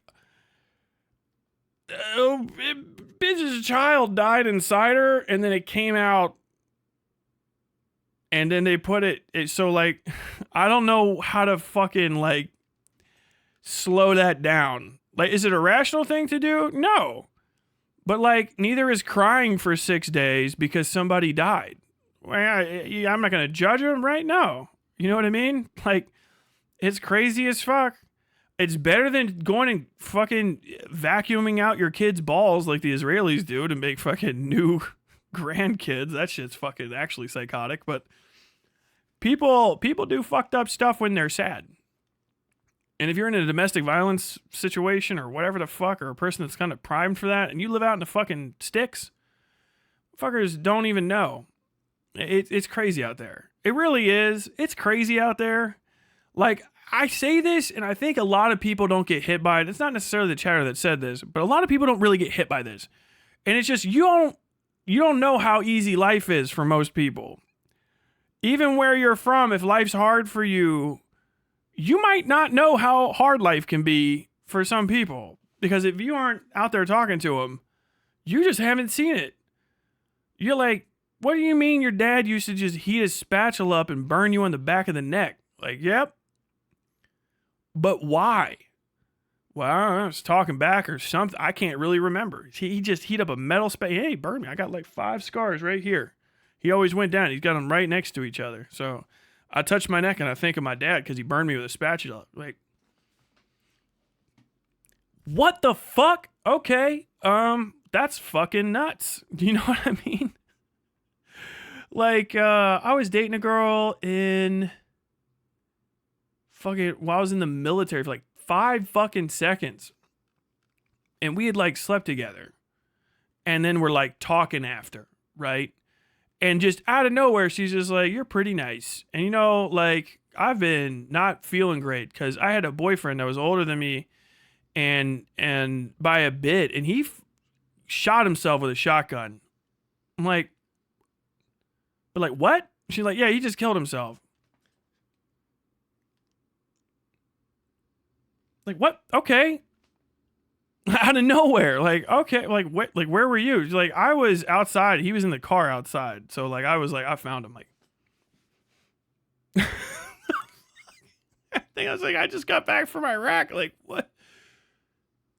What the fuck are you fucking talking about? What? Okay. Shit. All right, well, there you go. Like, what the fuck, you know? People go through some shit. People survive. Understand, there's people that live their whole life in a domestic violence situation, and they never have their little, like, Hollywood moment. Like, I finally got away. They just get their shit kicked out of them, and then he dies when they're 65, and then they live another 30 years. And, like, their kids are like, you know, Mom, I didn't like that you let Dad beat on you in front of us, and I would never let that happen. She's like, well, you just don't know what it was like back then, and it was just, you know, I got through it, and I'm sorry. Like, what the fuck? Like, really? You're like, yeah, I fucking dodged, broke down, you know. I was 60, and your grandma was like 83, and it was Christmas, but I just had a couple drinks. I just started screaming at her about how Dad used to beat her up, and we were all crying, hiding in the closet, and he just died of a heart attack, and he never got punished for it. And she cried at his funeral, and I hate that she cried at his funeral. Like, God damn, man. Fuck. Dude, people go through some shit, all right? Domestic abuse is very serious. It's very, very serious, and it's complicated, and it is a per-person situation. But don't look down on somebody in a domestic abuse situation if you can help it, because if you're doing better than they are, then they might hear what you're saying about them and decide that they deserve to stay down underneath where you're coming from. They might look up and see you as a normal person living a normal life, and just the derision that you feel toward them, just keeping them right there. Just keep that in mind. DV is normalized in every culture. It's beneficial to dipshits. Someone who had been in an abusive relationship told me the person that makes you feel the worst is also the person that can make you feel the best. Yeah, you go based in conscientious Ned Flanders is a very strong Tyler character. I wasn't trying to do Ned Flanders. Isaac, super chat, $5. Addiction recovery is low-key a skeleton key to everything mental health related. I've worked in both fields, and the connection is not discussed enough. No, that's like, yeah, the final say is that addiction, once you get past the like chemical hooks primacy of addiction, and you can get like deeper into addiction and because why do I know about addiction recovery? Tyler, is it because you covered that? Not really. I covered crime and stuff, and I went to a few of things like that. Do you know why I know addiction recovery is important? Because of housing. Because of how bad addiction is for the housing market. What? Yep. House prices are more expensive these days because we had an opioid crisis throughout most of middle America, where people that should have taken care of their houses instead got fucking destroyed on drugs. And then that and people losing their houses meant druggies went and increased the cost value of houses, not the actual value, not the real value, but the cost value, by ripping all the copper and shit out, or living in the houses and burning them down and making neighborhoods shitty. And so like addiction recovery makes you so much more money through savings than any like other program does. War on drugs, booga. Fucking war on lack of addiction recovery services. Your fucking city will see dividends like you've never fucking thought possible, but it'll take a few years. Sounds great for middle age. Hey, stream, what's up, Thomas? Dead ass base. Thank you. Fetus jar really rocks my brain around. It's a pretty crazy thing to hear. Here in the UK, excluding trans women from shelters has been a big thing over the last few years. Yes. It gives you two things to do. It lets women become a wedge against trans women, right? Which disrupts the shelter environment. The best, God tier. Dude, fucking UK women are crazy right now. I know it's not all y'all, but like the Joanne Rowling, Turf Island bitches, koozies. Cunts galore. Fuck them. I don't give a shit. You can whine about me on Twitter, all right? I need the followers. Because there is nothing more dangerous to women in a domestic violence situation than not having a way to get the fuck out of it. And if you scare them away from shelters by saying that the shelters are now... Some people are stupid, okay? And if a woman's been getting her fucking brain rocked around her head because she in the north of Kent. She's in the north of Kent. You know, I was living in a flat with my boyfriend. He was beating me ass, but I wanted to run away, and I couldn't run away because the only place I go was the women's shelter. It was full of the transies, and I didn't want to get raped because he wouldn't rape me, he just bit me. Whatever the fuck, you know what I mean? You're fucking them ladies over because now they're like, she's getting her fucking head rocked around some white trash, whatever UK white trash neighborhood. Doesn't want to go to the fucking women's shelter because some fucking stupid bitch that wrote Harry Potter, it's the only book I ever liked, is like saying that you're going to get raped if you go to a fucking, if you go to a women's shelter, which is, I've got to say, as far as places to go for that to happen, probably one of the most strikingly low statistical probabilities outside of, I don't know, the grave, assuming you stay away from like Aiko's fans. Like it's very bad. So you basically create a situation where people say, "Oh no, there's men at the women's shelters. They're rapists?" Like, okay, so let's just pretend for 5 seconds that trans women are men for some reason. It's a me in a wig. How does me in a wig get into the women's shelter? Like, you go through processing and stuff. I'm talking like, am I me in a wig, cis guy in a wig, right? I go to the women's shelter and I'm like, what? Hey, fucking, you got any bitches in there or whatever? Like, what the fuck are you talking about? There might be some scumbags that maybe the ultimate cuttlefish coated individual will be able to fucking slither in there or something. But like, if someone's going to a fucking shelter, the shelter people deal with abusers and victims non-stop. That's all they do. That's their you know how like you work at like a fuck Arby's or some shit, you talk to like hungry people and then like asshole hungry people. That's like your clientele. Domestic violence shelters talk to victims and their fucking psycho boyfriends and husbands and girlfriends and shit. They have a better radar for psycho fucking gaslighting rapist than probably most people. So the possibility that like there's trans women or men in wigs, if you want to say it, successfully sneaking into a fucking women's shelter is crazy. Like, I would be shocked. Probably it'll happen statistically a time, but like you're talking about like, I don't know. Do you think a wolf could get into the hen house past the dog? Like, maybe, but like, of all the places, I feel like no. And is the wolf gonna get into the dog kennel?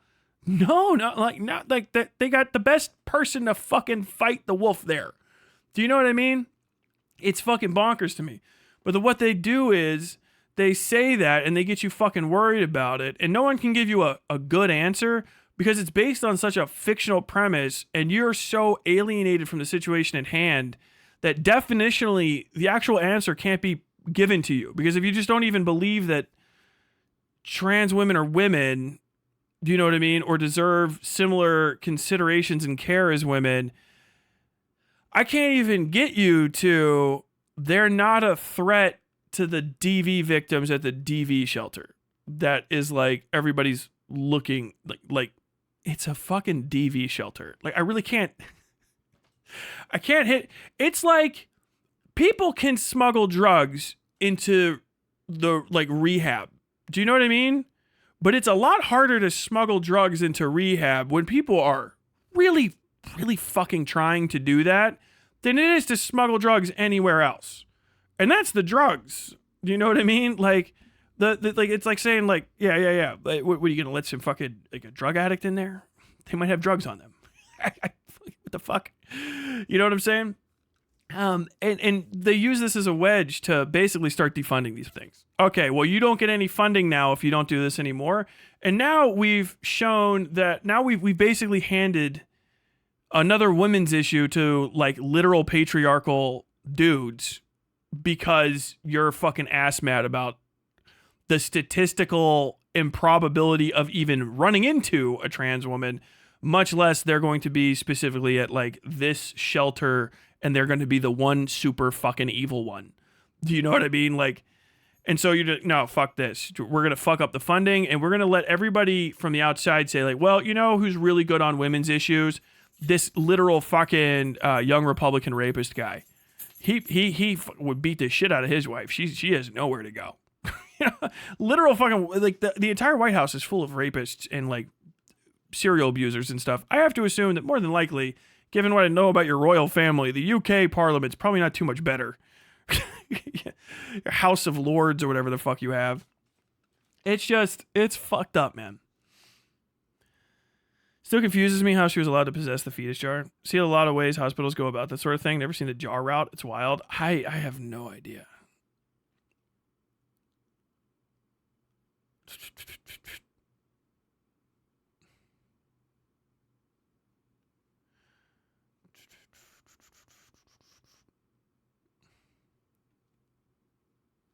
Like Tyler said earlier, don't offload your trash as donations. Thinking any donation is useful, trash is trash. It just makes extra work for the people sorting through donations. Such a big deal. Yeah. That kind of go. That's like the like dog shit lefty organizing. You know what I said? That's a good way to probably start explaining that. Like, oh, so you're saying donating things is bad? You know, people are like protest. This protest doesn't work. Are you saying that protests are bad? Well, a good protest is good and a bad protest is bad. Okay, so I just shouldn't protest. Donations are bad. I didn't say donations are bad. Just don't make bad donations. So like, okay, you're giving this impossibly high standard. Do you actually want to do you just want to be performative and seem to be doing something, or do you want to do something? Me in a wig kind of goes hard. Thanks for that accent. I needed to pick me up after that segment. We're going to get back on here. It's so crazy to just say trans women are men in a wig because it's like 4 layers of misogyny and 2 layers of essentialism. It fucking is. It's horrible. The fact that a wig turns you into a woman is crazy too. You know, because it's like just long hair. Women with short hair is crazy, right? A proper baguette lasagna. You pronounce wolf like wolf. It's crazy. You just can't hear the L. There's so many people who somehow in 2025 still think of Silence of the Lambs when they think of trans women. Well, it doesn't help that fucking Joanne Rowling just rewrote that book.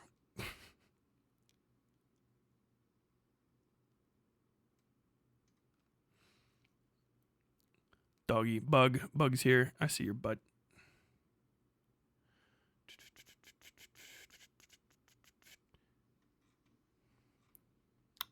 Steven Crowder. Yeah, Steven Crowder shows up. Hi, I'm a woman. I identify as a woman. Can I come in the women's shelter?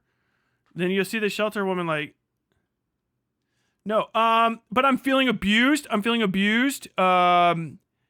don't know if you see this stage makeup. I've given myself a black eye. Are you not even gonna check? If I ever meet Steven Crowder in real life, I gotta take him out and then like do the actual fucking. I gotta give him the full the full fucking treatment with the kneeling on the neck thing. That still drives me crazy that he didn't do the experiment correctly. I fucking hate that guy. First off, Canadian. Ugh. Canadians.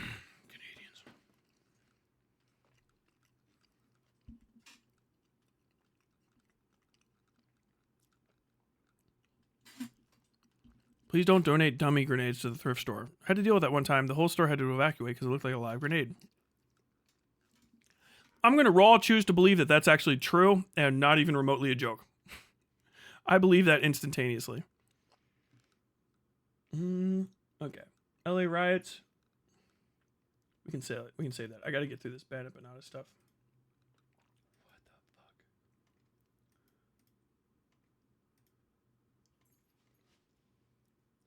the fuck? Click. Click. Okay. Is that it? All right. I'm actually going to go to the bathroom here in a second. Fun fact, Crowder got chest implants to boost his pecs. It nearly killed him. I think he got I think he had vena cavita or whatever. He has like a sunken chest. I think he had it fixed. But either way, no. I got to give him the full Derek Chauvin. Because he did that little fucking cute. I'm going to reenact this for everybody. Steven Crowder, this is directly this is probably, yeah. It is what it is. I'm challenging you to, I'm going to fuck you up, and then I'm going to kneel on your neck to see how long it takes for you to, how long you can handle it before something bad happens. I want to see it. You can choose to make it as authentic as possible. You could take some Fent before, or not. But I want to give that chance to you. It'll be a surprise. Because I don't think George Floyd was expecting it to happen. So I just gotta figure out when you're going to like a store or something, so it can be a perfect experiment. You know, you're out, you're doing some shit, and then I'll have some actors, right? It's like, have you ever seen Nathan For You? And they'll be like, hey, is this a fake credit card or some shit? And you'll have a moment, and then I'll dress up like a cop, and no one will not believe I'm one. And then we get to have a moment. Now, he had like 4 people. I think I can get you with just one. And I'm going to give you a moment. A good 9 minutes worth of a moment. To see if how you feel and where I can get you to go. I'm fucking that's like, dude, I'm playing hopscotch with a fucking with language there right now. I feel like it's hopscotch, but it's like the fucking cover of the Freak on the Leash album. Freak on a Leash. Man. The fucking Canadian fucking right-wingers suck.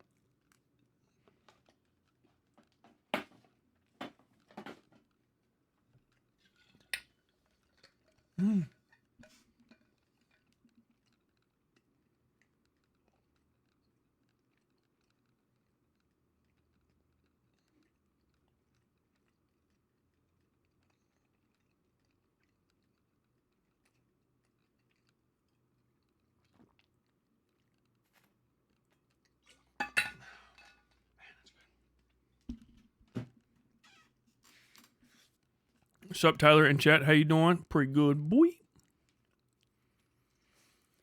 You would make a segment about you joking about this. We got to make it real, though. God, dude, I want to fuck. I would eat his fucking. I've been listening to Too Lazy to Try. I don't know if they're a piece of shit or something in their real content. It doesn't matter. I was doing a bunch of fucking. Where I was doing like mason shit, putting down like mud to put a fucking shower pan in and shit. Fuck. That was kind of a cool burp. I have no regrets. And I was listening to this dude. He's talking about old Howard Stern, right? And they were doing Howard Stern reruns, and talking about other Howard Stern shit. But mostly it seemed to be like Artie Lang, and they played Artie Lang on Joe Buck, which is like legendary. If you guys don't know what I'm talking about, you guys don't even know who Joe Buck is. I know about this from fucking Doug Stanhope talking about it on his podcast, which I can't remember the name of, but I listened to fucking religiously. Right? It had the Mattoid on it. The suicide Mattoid. Sweden's best export. Miska Shubali. There's a name. You know who I probably have a bigger internet profile right now than Miska Shubali. The potato peelings in the sink didn't turn into vodka as I had hoped. The only time I need a drink is after the liquor store has closed. I heard you cut your hair again, or something, changed your name again, but don't cut your hair. It was the only thing I liked about you. In the end, God, I can barely remember that. But QB Joe Buck, so it's Joe Buck's kid, I believe. But yeah, so Joe Buck had a show, right? And I heard about this on Stanhope, because Stanhope's friends with Artie Lang, because they, who the fuck else, right? And basically, Joe Buck had a show on HBO for like 4 fucking episodes that was going to be, think like The Daily Show. Kinda, Sports Center, but like Bill Maher, maybe. I don't know. It got canceled, and it was but he was on there with Artie Lang. If you don't know who Artie Lang is, he is who Tommy SFT, Tommy C. Shout out the commentary. Tommy C. wants to be Artie Lang. Nick DiOrio is shaped like and sounds sort of like Artie Lang. And nobody in commentary is remotely in the ballpark of being anywhere near as funny as Artie Lang. Artie Lang is a fucking murderer, okay? He's also a heroin addict, and he did so much coke, and somebody had like laced his coke with fucking fiberglass, I think he said. I don't know if it's real or not. And now he's got a flat nose. So his nose, he looks like a sideshow freak. But he was like, he was like fucking... on the Howard Stern show for forever, right? And he was, shit talker. And, oh, fuck you. Yeah, come on. Come the fuck on. Though you're just trying to get a fucking fat guy laid. Fuck you, Howard. Fuck you. Fuck you, you big crane-looking motherfucker. You're gonna call me a crane? You say I look like a crane? You're not a bro. You're not a bro, man. Yeah, a bro wouldn't say that to me. Oh, fuck you. You call me fucking fat all the fucking time. I don't even know that I do that. I don't know that I do that. I think I'm a good friend. I don't know why you would call me a crane. If you don't know what I'm talking about. Just look up Howard Stern, the bro fight. And then you're just going to go, everything will click into place. And you'll be like, oh, this is who Keemstar thinks he is. Yeah, Keemstar is a guy who could not open for most of the people that have been there. Commentary are a bunch of people that want to open for Keemstar. Okay? A series of lifetime Pro-Am mid-acts. Who the fuck are you talking about, Tyler? Yeah, I know, right?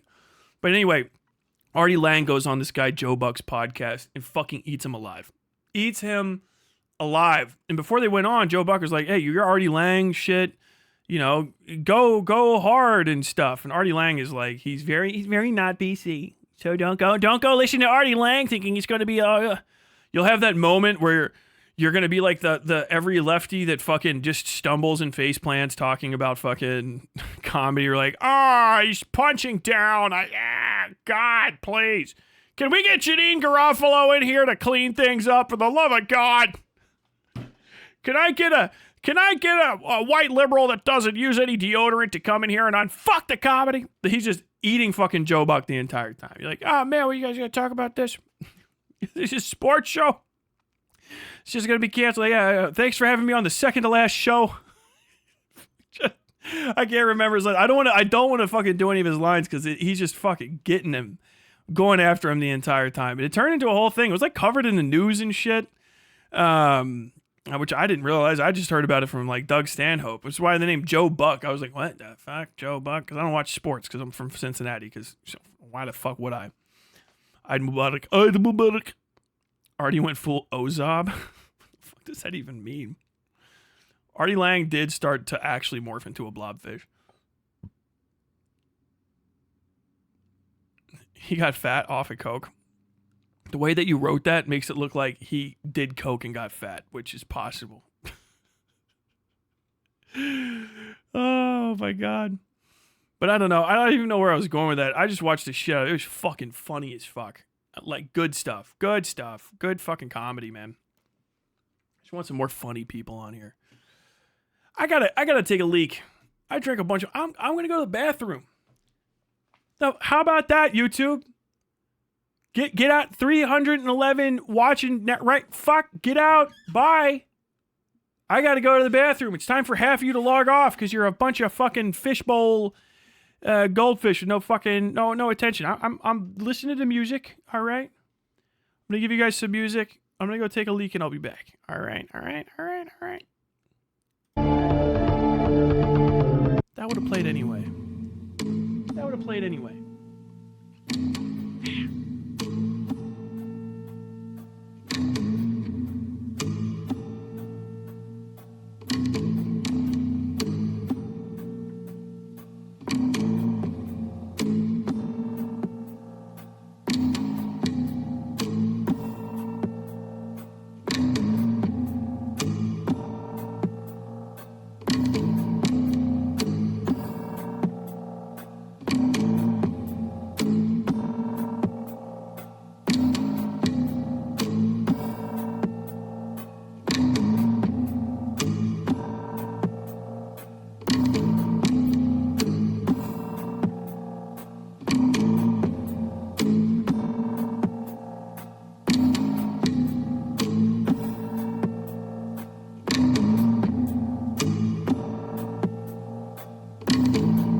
What the fuck is this, man? Dude, this is the most low fucking energy gameplay on YouTube. What even is this? Bro, come on. I mean, I'm a fucking 6-inch tall hamster. Literally a fucking tripod walking around this motherfucker. Y'all don't even know about little Pepe, baby. Dude, you gotta let me in here, man. You gotta let me in here. There's no fucking way. Dude, somebody make it so that I can be on this and save this piece of shit fucking career. This low-end, two-tone, no fucking swag having motherfucker. Dude, I swear to God, I'm gonna have the steak sponsorships. I'm gonna be rocking that fucking bitch, pussy motherfucker Ice Poseidon, bro. He doesn't even know how to fucking roll bones, bro. I went 10K on black at Caesars. I lost all of it, okay? I had to go outside, and then a guy basically tried to cut out one of my kidneys to pay it off, but I fucking hid under a whole tree, and he couldn't catch me because I'm a fucking hamster, so I climbed up that shit, and he was fat and out of shape, and I said, get fucking dunked on, bitch! And then, you know, I don't go back to Las Vegas anymore or anything, and I lost like 5 sponsorships for that shit, but like for real, dude, Steak, hit me up, dude, Ice Poseidon, bitch, Trainwrecks, bitch, I'm gonna get all these kids hooked, man. I'm gonna have every fucking 8-year-old in this fucking program snorting fucking lines and throwing shit down. I'm gonna teach them how to diamond hands in video while we ride that motherfucker like a nuke down into fucking Wall Street, baby. I'm gonna be the guy showing all the kids how to fucking jump out the 10th story like a real G, OG motherfucking Wall Street exec, taking yourself all the way to the fucking pay. God damn it, fucking man, fuck. I'm out.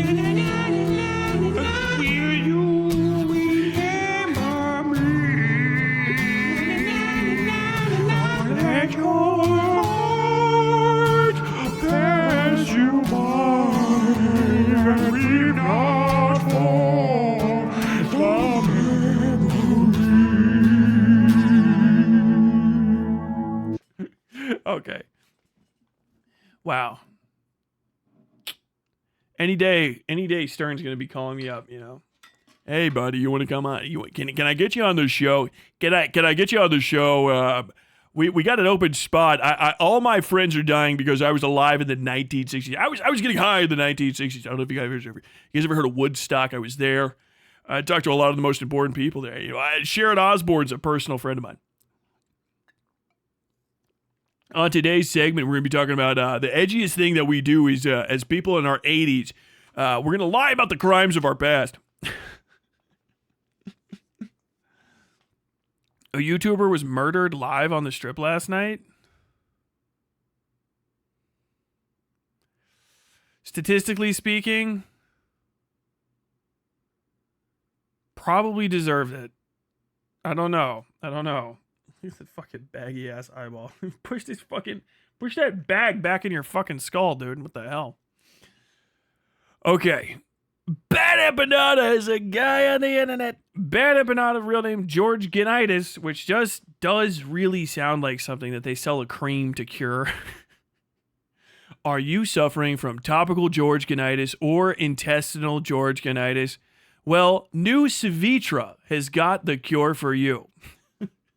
Side effects. You're stupid as fuck now, son. But he posted this. Bad Empanada is a guy in the internet. Somebody was like, you got to introduce him more often because people don't know about him. And I don't know if they were being facetious or not.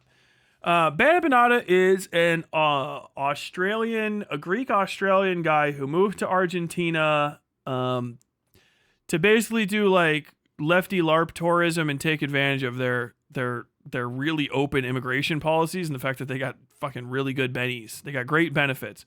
As a matter of fact, the reason that they have Javier Milei as president right now is because fucking Bad Empanada went up there and sucked up all the benefits that belong to the native Argentinians. I drink your milkshake. I drink it up. But he's guilty of one of the things that I fucking hate most about internet politics commentators, and that is just getting really outside of where your range is talking about politics in another country. You know what I mean? You probably don't. Ben Empanada recently posted, I guess I'll read this in a second, about talking about the fair use precedent set by H3 Productions, and I guess he did what he thought was research to debunk that H3 ever did anything good for the internet at all. Because he is, and I really can't hammer this home enough, a foreign honky. He doesn't know what he's fucking talking about, which is kind of god tier. Because I decided to look into the case, and I found out that, as per usual, this seems to be a thing that's happening more and more often with him, is I guess he's like scraping the barrel for H3 content, is he's fucking fucked up again. I think it's going to be sometime this week. I'm going to be watching Willie Mack Show's fucking cuck video. Willie Mack Show's, I think at this point, he's like literally connected to Ethan Klein's dick surgically. And Ethan Klein is actually going to have him removed, or he's going to die of dehydration, because Willie Mack Show is sucking it dry, but he gets to keep bringing up Bad Empanada stuff, because Bad Empanada keeps fucking up. The criticism is fine, but then he just gets like basic facts wrong and kind of puts himself in a position where he looks like a fucking idiot. And it's easy to let him talk for a while because he's just wrong. One of the things is with Giardia, the CPS call against the Kleins was based because the Kleins were talking about openly that they have fucking Giardia, right? I mean, do I have the clip here for that? No, we're not going to bother with those clips. We'll do that again. If somebody wants to fucking call me on that one, we'll bust the clips out for that. 1 million people have done it. Ethan joked that his kids have Giardia. Now, when Bad Empanada was talking about it, he's like a relatively unheard of to man, uncommon to man thing. Because he fucked up that talking point, Giardia is extremely common. It's all over the place because it's like the flu, right? It's still dangerous, and there's a lot of issues that come with it, but it is common. Why? Because it spreads really fucking fast. If there's an outbreak of it, it's everywhere all of a sudden because it really wants to spread. It is a infectious amoeba. It's not a bacteria. It's not a virus. It is a parasite, a whole organism with little wiggly, feely bits that creeps and crawls and lays shit in your stomach. The reason why the CPS call is warranted isn't because Giardia is unsurvivable. It will kill people that are weaker, as all illnesses can statistically do. The problem with Giardia is, especially around kids, is it spreads very, very fast. The Giardia parasite has a life cycle where basically if you're unclean and you don't wash your hands very often, which is very common apparently amongst the wealthy of LA or children in general, they turn into cysts, right? And these cyst-like egg sacs or whatever the fuck they are go and they'll get on your hands, and they are impossible to like necessarily, if I remember correctly, destroy. It's very difficult, but soap will wrap around them and then they'll go into the drain and then they won't be a problem anymore, right? For you. If you don't have really good hygiene, they'll get on like doorknobs and stuff, and then you can have a massive outbreak, which, you know, it's not going to kill every kid at your school, but every kid at your school is going to get potentially chronic intestinal inflammation issues, and they're going to be shitting their fucking brains out for weeks and be miserable. It's not good to get people sick.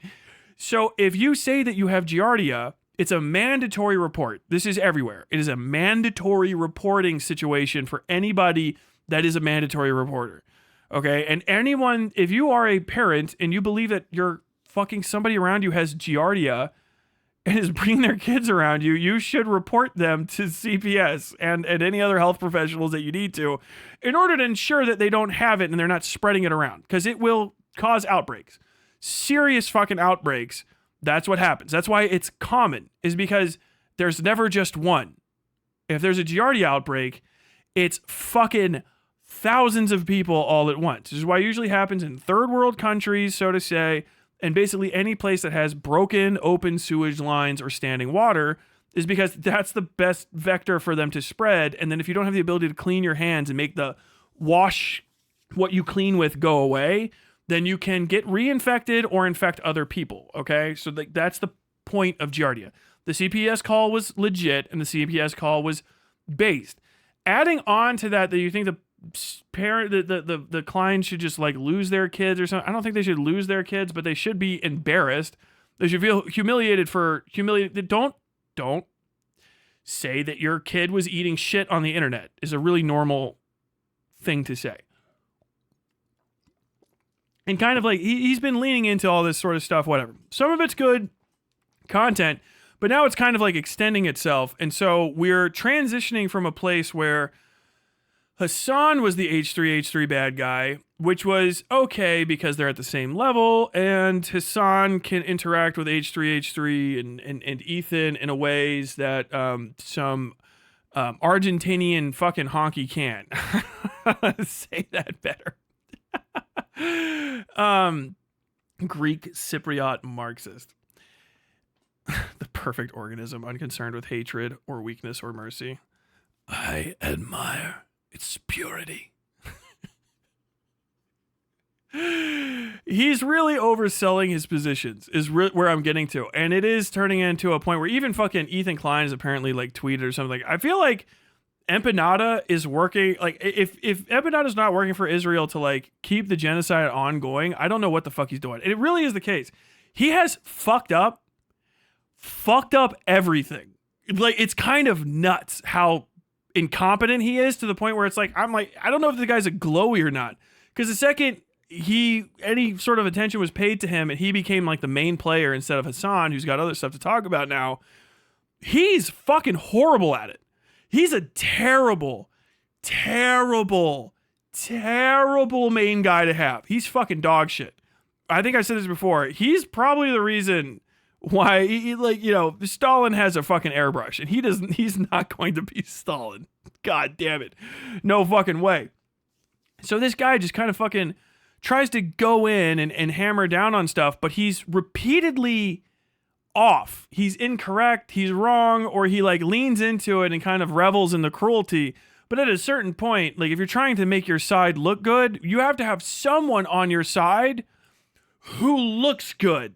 Because if you're just reveling in performative cruelty, the only people that you are going to attract are performatively cruel people. Because everyone else is going to go cringe or I'm a nice person, right? You gotta have something else there. And there's not much available because the information is I really can't hammer this home enough.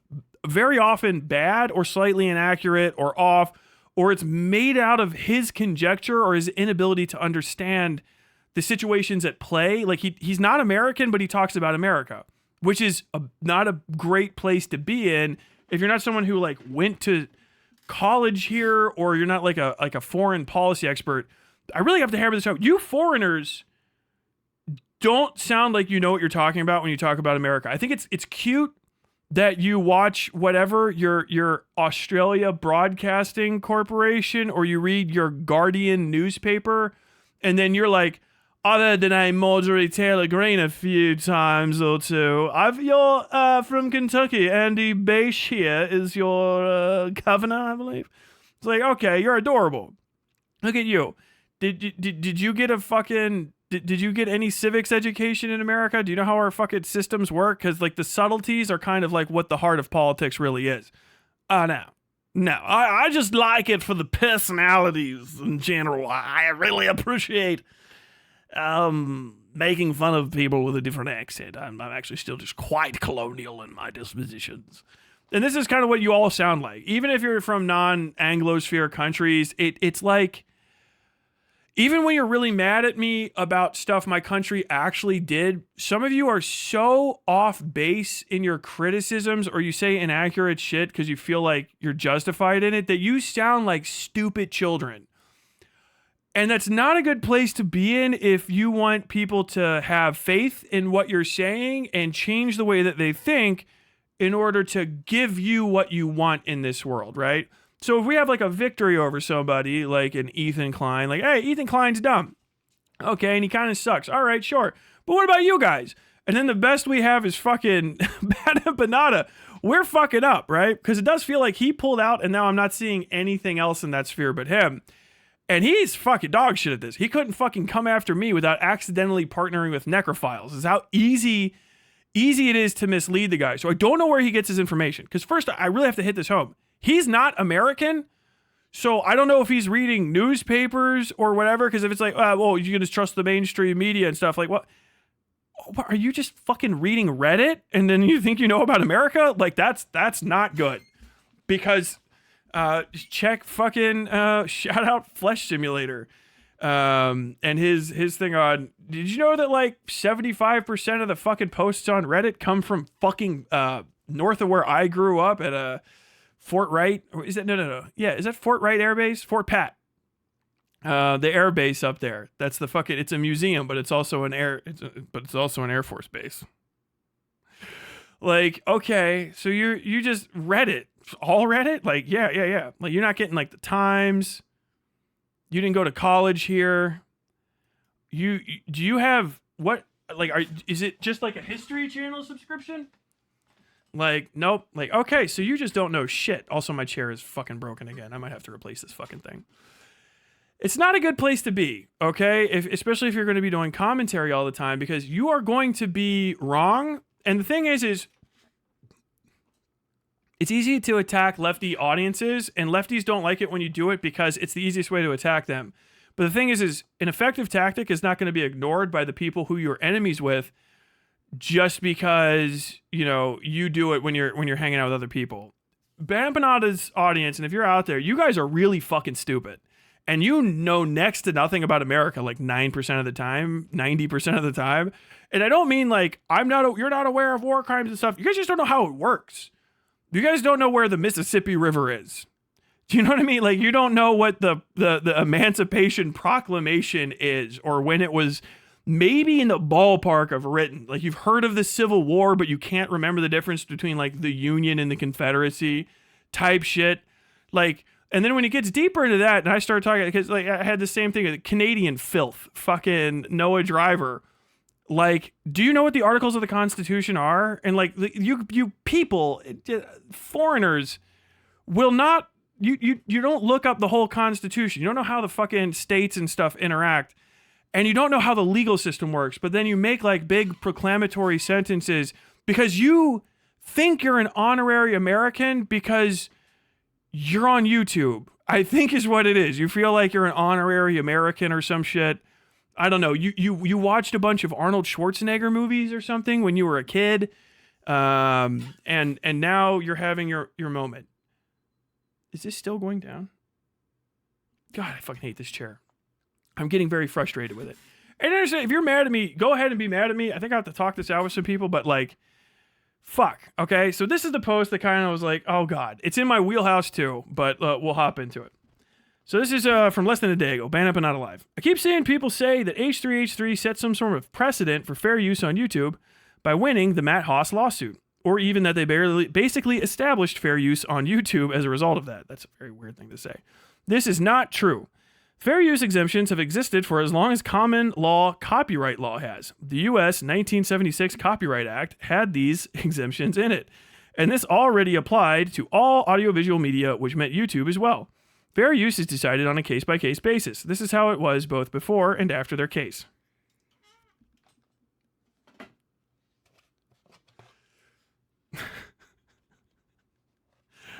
Okay, how to hammer that down.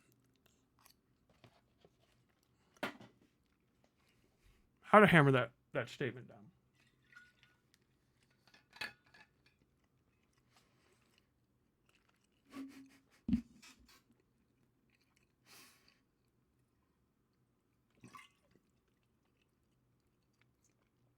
Man, I needed that cornbread.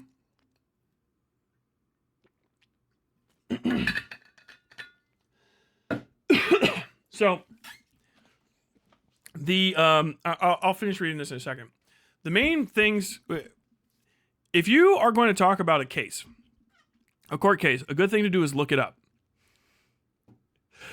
Because you got to tell people what the fuck is happening in the case. Yes, the 1976 U.S. Copyright Act had those exemptions in it. They were further established by other sources. The copyright law goes back for decades. Watch my 5-hour breakdown on this stuff when I was fucking irritated by Dark Viper AU. Yet another foreigner speaking on my country's glorious constitution. You hate it, you should at least know about it, right? The major issues at play were not the United States Copyright Act, although aspects of that came in. It was the Digital Millennium Copyright Act, which was like from like 2001-ish, and then has additional provisions going forward. Okay. So if you look up the case, there's 3 issues specifically. It was, did under the Digital Millennium Copyright Act, and I looked up the case and read through it last night and double checked it. Did the content violate Matt Haas's copyright under the DMCA? Under the DMCA, did the Kleins falsely claim that they did not violate the copyright of somebody else and therefore make a civilly actionable false claim that they have the copyright to it, which is an aspect of the Digital Millennium Copyright Act. This is why it's lightly precedential, but I'll get into the definition of precedent too. And then third, there was actually an aspect of defamation against the Kleins for suggesting that they were being sued for false reasons. Basically, you can't talk about this case when you're being sued and say that you're suing me or I'm suing you for an inappropriate reason when I'm suing you for an appropriate reason. You're defaming me. So there's 3 issues at hand. Copyright violation, a false DMCA claim on behalf of the Kleins that they owned the content that was fair use, and a defamation claim. So those are the 3 main claims. And there's actually, I only read this the first time last night. You can actually still make the same fucking argument that Ben Empanada wants to make. He's a foreigner and he's also stupid. Australians, what can I say? It's fucking right there, because the judge says a number of times that the Kleins were wrong in almost all of their assertions, but they still got ruled in favor of. They just didn't have any fucking understanding of what they were supposed to be saying. So we'll get to that. I'm going to finish reading Bem's shit right here. They won their case because it was tested against the 4 factors of fair use exemption outlined in the Copyright Act for criticism, news reporting, teaching, blah, blah, blah, found not to be infringing. Hold on. 4 factors of fair use outlined in the Copyright Act for... Oh... You're reading this wrong. This is always done on a case-by-case basis, and they did not set any special precedents in this regard. They did. They sent an argumentative precedent, or persuasive precedent. I'll get to that. At most, they reaffirmed the decision of Lenz v. Universal Music Court, which dates back to 2007. Can I just search this? Lenz. That's very funny to me. So,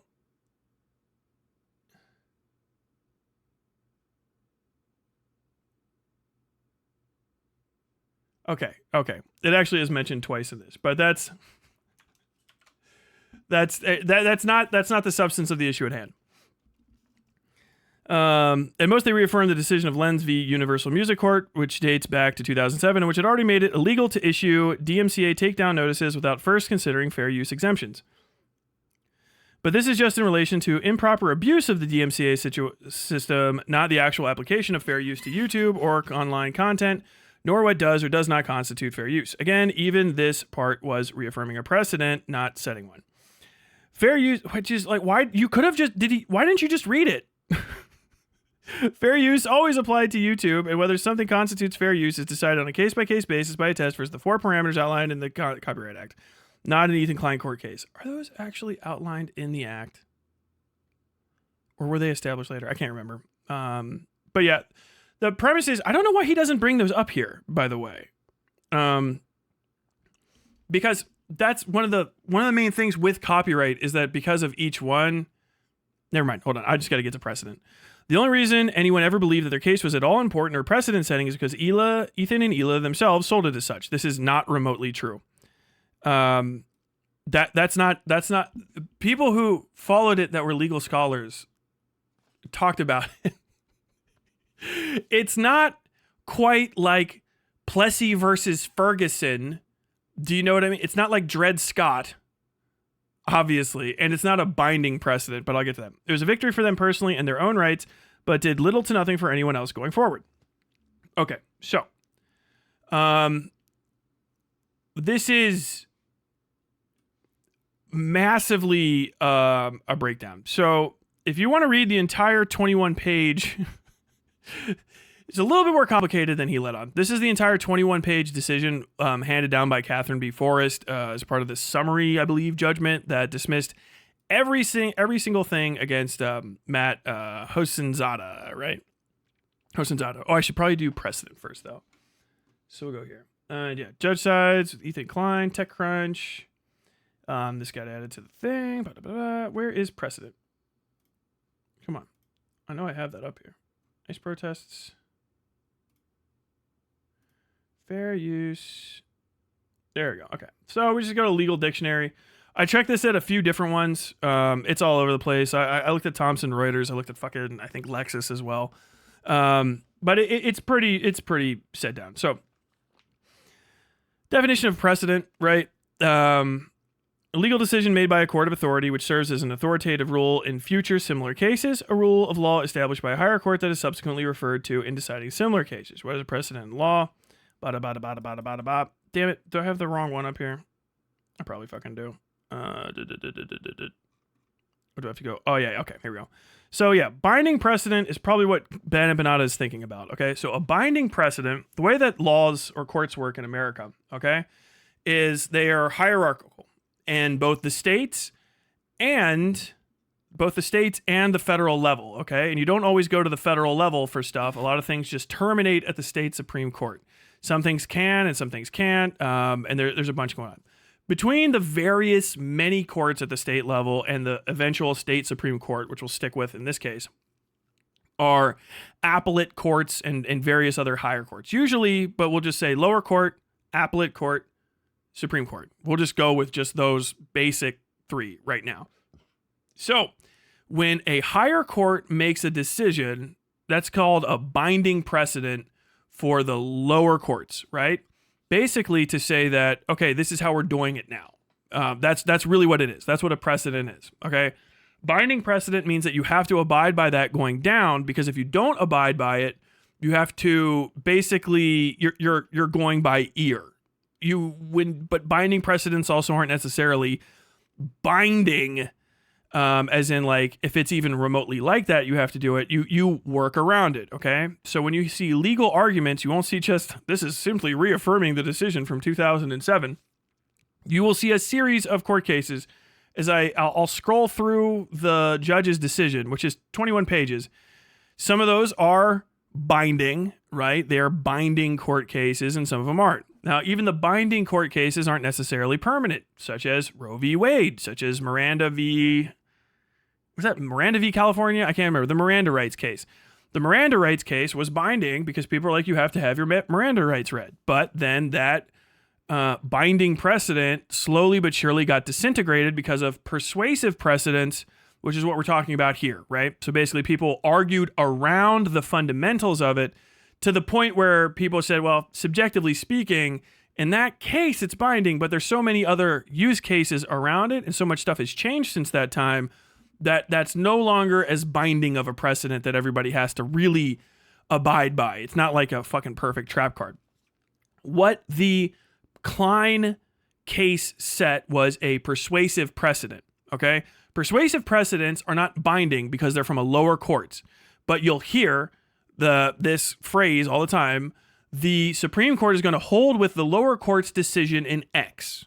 Okay? That is a very big thing. So anybody that comes in here, this precedent for this case is a persuasive precedent. So this whole case can get brought up. Klein, H3H3 versus Matt Hossmann-Zada or whatever it is.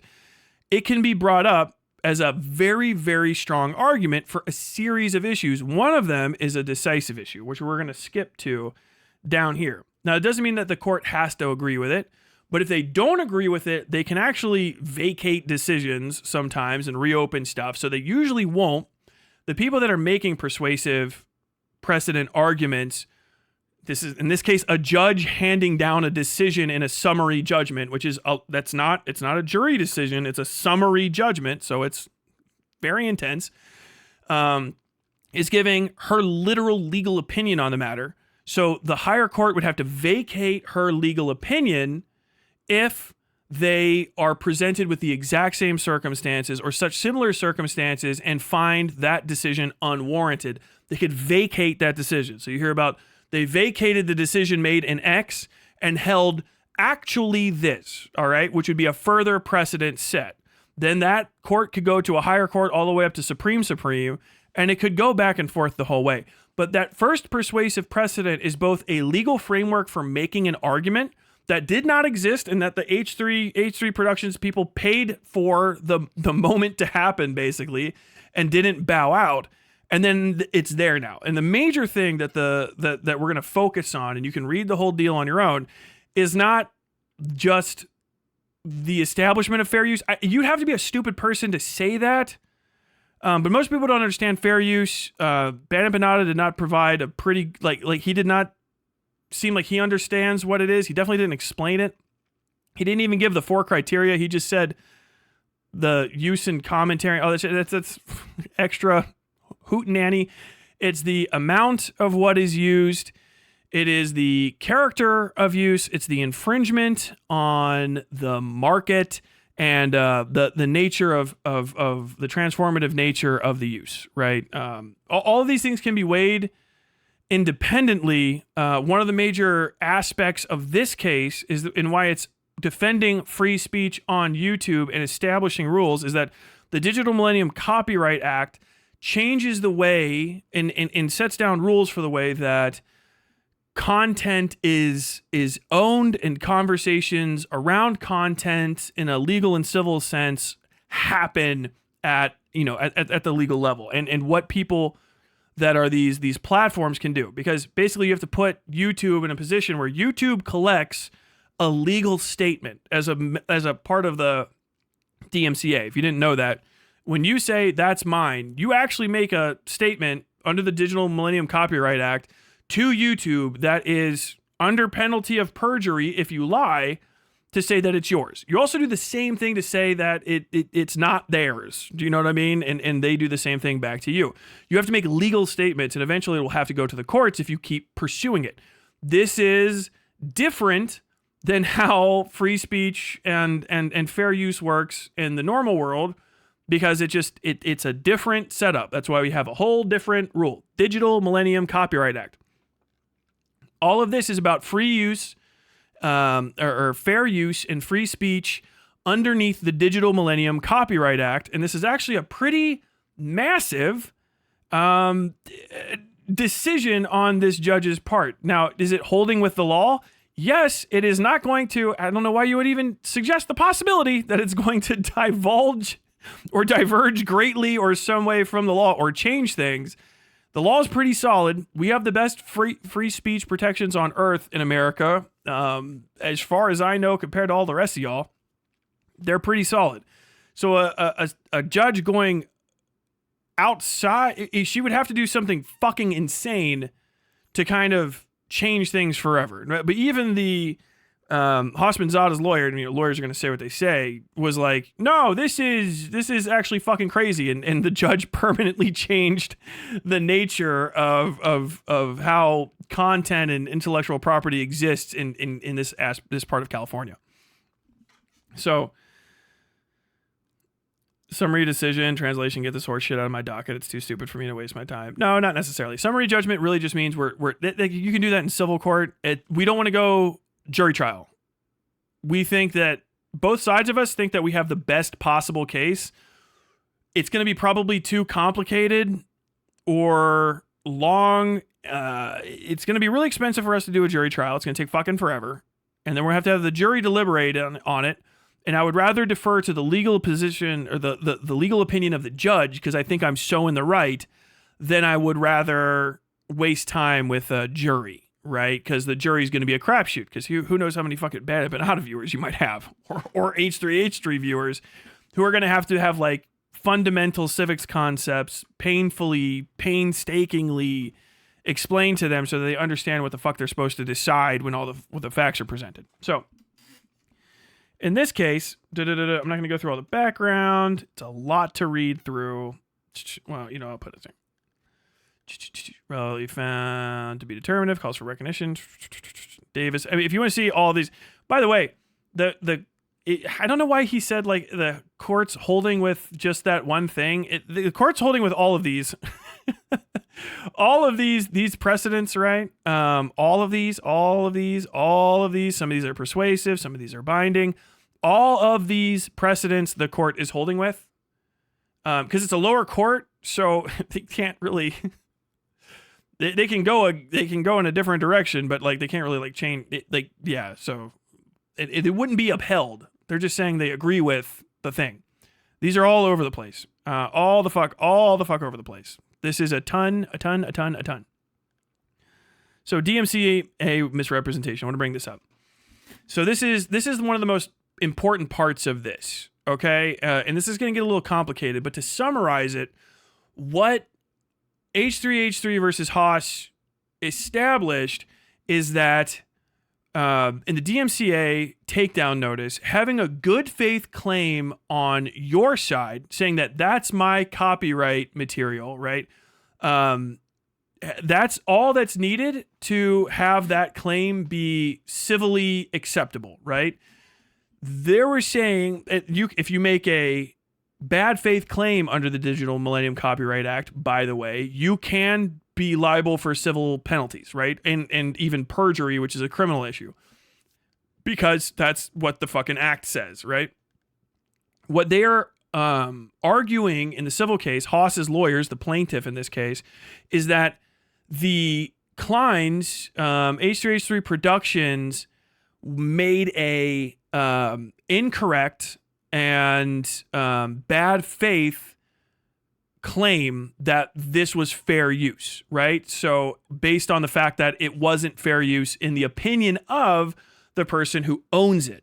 This is very significant because basically what they were trying to establish is an uneven playing field between rights holders, or at least rights claimants on the plaintiff side, and defendant side claimants, right? To basically say, well, the law says you have to have a good faith claim to make the claim, but if you're putting the defense on the position that they have to be correct, or they've made a false claim and are civilly liable for it, then basically you're saying that they're going to be up for a serious penalty if they defend themselves at all and lose even if they're correct. This is at the heart of the issue, and it's one of the biggest reasons it's a whole fucking thing, right? It's also the character. The judge established that React content as presented by the Kleins is sufficient, and basically all of the arguments you see the plaintiff's lawyers make, the judge rejected a lot of them categorically. They rejected a lot of Ethan Klein's arguments categorically as well, or the H3H3's claims in addition. It seemed like this is the thing, DMCA, it's old in, terms of a human life, whatever, about a quarter century. But as far as law goes, the common law system was established with like Magna Carta and maybe even further back. Like our legal history as in the Anglosphere is like pushing millennia old. You get what I'm saying? These are new ways to approach old concepts. And so not everybody knows how to make the argument correctly. And that's why this is a big thing. When this is established, now you can reuse this persuasive precedent in order to argue on behalf of yourself. And you also don't have to have as much legal ass behind you because all of the work's been done. This is the value of a persuasive precedent. Even your own lawyer isn't going to have to go in and look up all of this shit for the first fucking time. They're going to be able to follow the court's former decision and say like, hey, this is what this court decided. This is why this is so similar to our case. And we think that you should hold with the same decision that they made because these cases are so similar.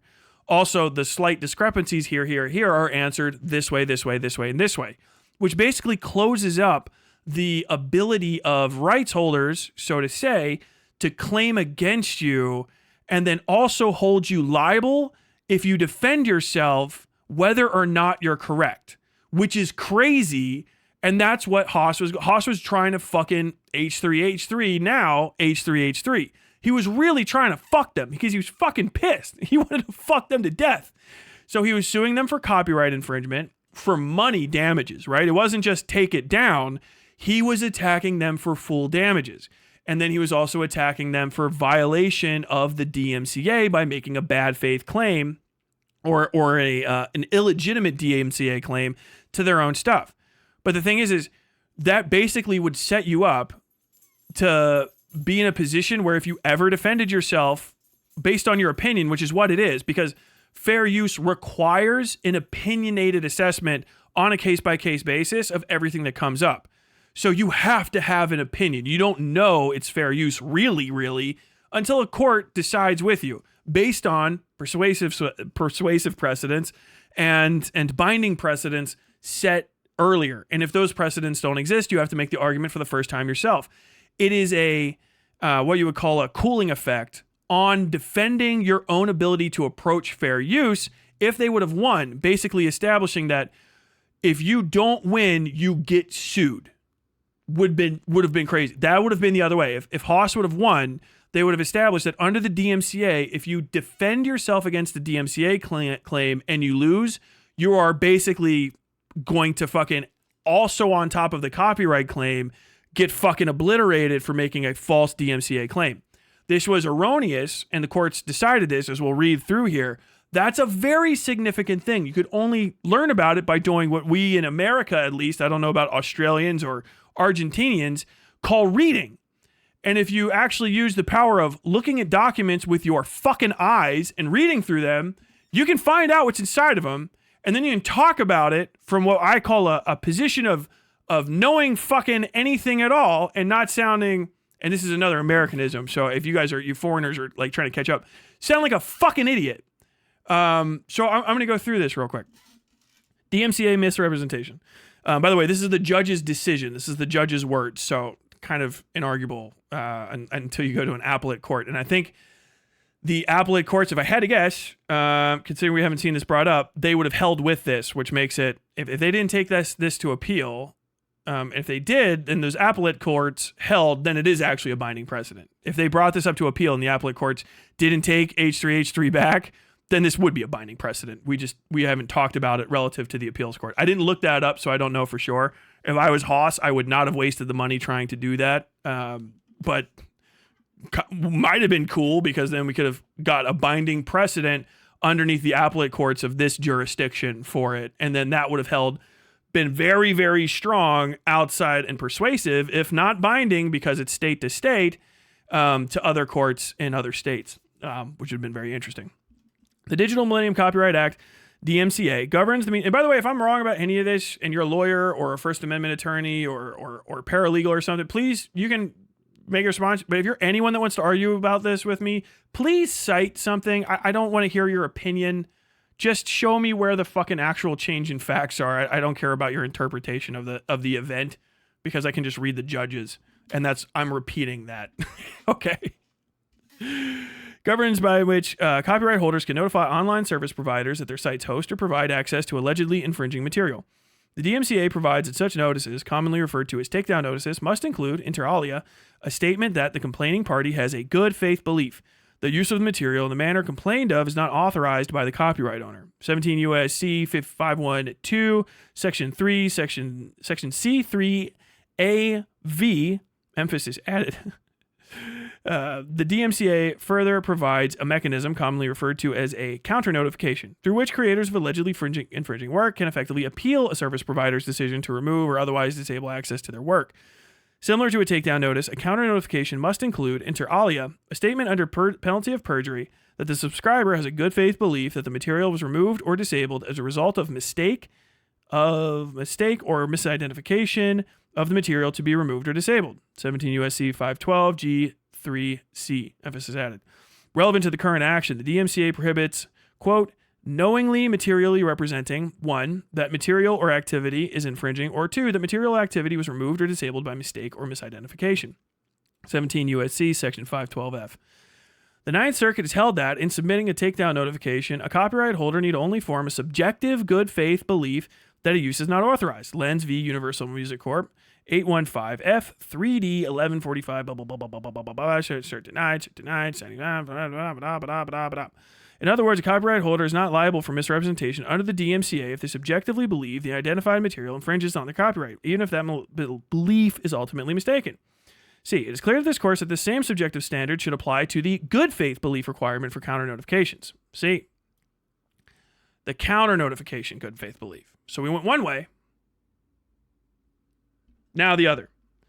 If the same standard did not apply, so that this is the part that matters. It's clear to this court that the same subjective standard should apply to the good faith belief requirement for counter notifications. That's like the whole thing. You got to find that one fucking sentence, right? If the same standard did not apply, creators of allegedly infringing work would face a disparate and inequitable burden in appealing an online service provider's decision to remove or disable access to their work.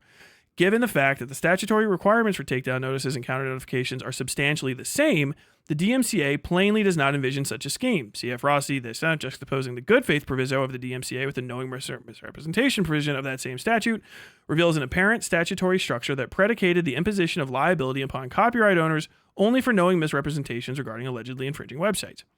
Because falsity... Okay, so that's it. You can be as wrong as you like on the internet. Everyone else is.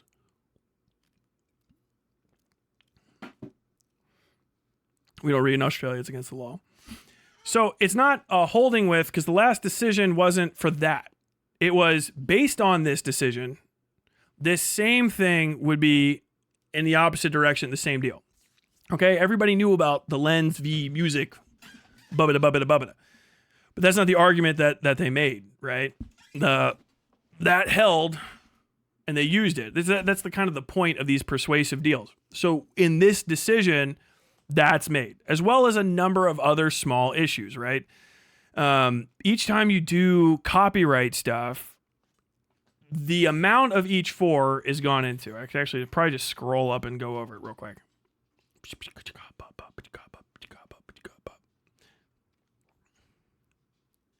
Fair use is an affirmative defense to copyright infringement. It's a judicially created doctrine, first explicitly recognized in statute in the Copyright Act of 1976 on Davis and Gap Incorporated. In determining whether the use of any work in any particular case is fair use, courts must consider non-exhaustive factors. Here's your four. Nature of the copyrighted work, the purpose and character of the use, including whether such use is of commercial nature or for nonprofit educational purposes, the amount and substantiability of the portion used in relation to the copyrighted work as a whole, and the effect of the use on the potential market for or value of the copyrighted work. I might have misstated those earlier. No single factor is categorically determinative in this open-ended and context-sensitive inquiry. Then you got all these guys. The task for determining fair use is not to be simplified with bright line rules for statute calls by case-by-case analysis, which is sort of the thing. That kind of basically means that for all of these little tiny decisions that are made relative to copyright stuff, that the case is very important because in that specific use, that type of use, we've now established that that's fair use. So we don't have to have the lawsuit again. That's the big thing of a persuasive argument. Is this as big as, whatever the fuck, any of these major binding precedents that go up to the Supreme Court? No. I don't know who made that argument. Was this big for YouTubers? Yes. Because if they would have lost, it would have gone the other way. If they would have lost, then, which they could have, by the way, they could have lost because they were actually pretty incompetent here. I don't know if I'll find the arguments part because it's all fucking in through. But basically, the Kleins sort of argued counter effectively to what they were supposed to be saying relative to the content amount and stuff. I think one of them was that, their video is 17 minutes long and the amount of video that's used from Matt Haas is only 3 minutes, but that's not actually how you are supposed to argue with that. The material of the work in question is more important than the amount of material of the use work, right? Because a song is only like 3 minutes long, but if you illegally use a song in a video, then the whole video can get cracked, right? Which I didn't do, by the way, so y'all are lucky. That's kind of the point. It's how much of the use relative to the character of the use is there. And so some of these arguments were that, and this is crazy because the fucking Kleins have gone against this actual standpoint with their takedown notices against Reddit. That criticism and criticality, even if you say, it's in here too, even if you say, I want to present this to other people so that they don't want to watch it, scathing criticism and replay does not actually, even though it's in the same market, count as an infringement on that market, right? You have to be, it even has to be presented as basically replacing the original work. So you would have to be infringing on him, not necessarily not making fun of it, but like literally doing the whole thing again. In the case of Matt Haas, the characterization of the work has to be completely fucking different. So like the Klein's argument was wrong, which might have been one of the reasons it took him forever to get through this shit. The real story is the Kleins have always been fucking up, and this judge kind of like read the law better than everybody. All these YouTubers are stupid as shit. But if it hadn't gone this way, then what the courts could have decided is that, like, he's right. Also, if he would have gotten bullied, if the Kleins had to go to court, by the way, also, I want you to really understand this. They had to go to court because the DMCA makes you, right? So every time before this or after this, if they had fallen over and surrendered and stuff, everything that this guy's lawyer did, that lawyer or anyone else could do again. That's kind of the point. That's what persuasive precedent is, or a non-stated precedent in this case, just a de facto precedent. If they would have sued and then the Kleins would have just settled and walked or lost, then we would have established something else, which would have been that, no, actually the DMCA, you are fucked. If you fight back, you're fucked. Actually, no, this kind of React content is blah, blah, blah, blah, and all this sort of stuff. This is how precedents and persuasive precedents and the legal system works. This is fundamental, but you do have to go through the system because the DMCA hits a wall that is, you go to court, basically. Like, and they went. I've had stuff and I pushed it in Universal Music Group. I think it says it was Kanye West. It was me singing something. It was like, yeah, if you do the next thing, we're going to give you a copyright strike and you have to go to court. So I'm like, oh, okay, well, fuck. Goddamn. I'm not, who gives a shit? You know what I'm saying? If they would have hit him with that at that high of a level and that specific kind of content, it would have destroyed people's ability to comfortably engage with it at the time. Is it establishing First Amendment rights or free speech or fair use? No. Stupid people say stupid shit all the time. Y'all are dumb as fuck too. You're not that much better than H3 fans. Understand? Like a lot of people that are outside of these spheres looking into the Hassan sphere, H3 sphere fight, see the same clowns fucking smashing each other in the face with a series of lemon meringue pies. But we'll kind of go down. Second court is held when the material facts in the record are undisputed, fair use factors are properly considered as a matter of law, and therefore may be decided on motion for summary judgment. Although fair use is a mixed question of law and fact, this court has on a number of occasions resolved fair use determinations at the summary judgment stage where there are no genuine issues of material fact. Internal quotations and alterations admitted. Swatch Group, Management Servers Limited versus Bloomberg LP. Affirming district court's sua sponte grant of summary judgment for defendants on basis of fair use. Although no factor is independently determinative, the heart of the fair use inquiry is the first factor. Whether the use is transformative by adding something new with a further purpose or different character. On Davis, quoting Campbell, the central purpose of this investigation is to see whether the new work merely supersedes the objects of the original creation or instead adds something new, with a further purpose or different character, altering the first with a new expression, meaning, or message. So this is why I say a lot of the commentary community people are going to get fucked at some point because they use, I don't know why they feel comfortable doing it, but people steal music all the time. And understand, music, if you're not providing any commentary on it, it's music. So if you're just listening to it and enjoying it, you're using it for its original purpose pretty much universally. Like it's meant to be heard, which is one of the reasons music's the easiest to hit. And also fucking music lawyers have nothing but free time because they're not making new good shit. That's kind of the aspect. So you're like, well, my video is fucking 5 hours long. There's only 3 minutes of this. Yeah, but you use the song as a song, right? Because you enjoy it. Because it's a good song. So that's copyright infringement if you haven't paid for the rights or done some other sort of thing. If you're talking about it, okay, sure. But that's why you can also watch 6 hours of somebody else's content and make a few mealy mouth comments over it, and it's not hyper easy for them to get that taken down. Now, is a lot of that essentially fucking non-transformative, derivative, and probably violating copyright? Sure, but you wouldn't have any of that. And the thing is you always want the barrier to be pushed way further than where you're comfortable at, so that you can remain comfortable. So it's always got to be, oh, so these shitheels get to enjoy this too? Yes. Yeah, because if they're the first ones that get hit by they're in the gray zone, I'm well outside of it. I'm in the no one's gonna kill me area. And that's extremely fucking important.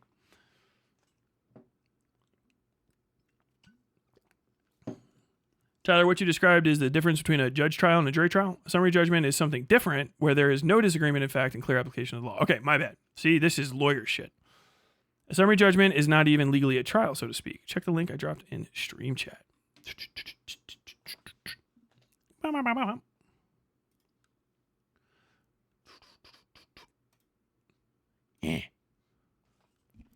Yeah, these are fucking, this is how much of this shit you gotta fucking know. Look at this. This is just the 56th rule, summary judgment. Look at all this.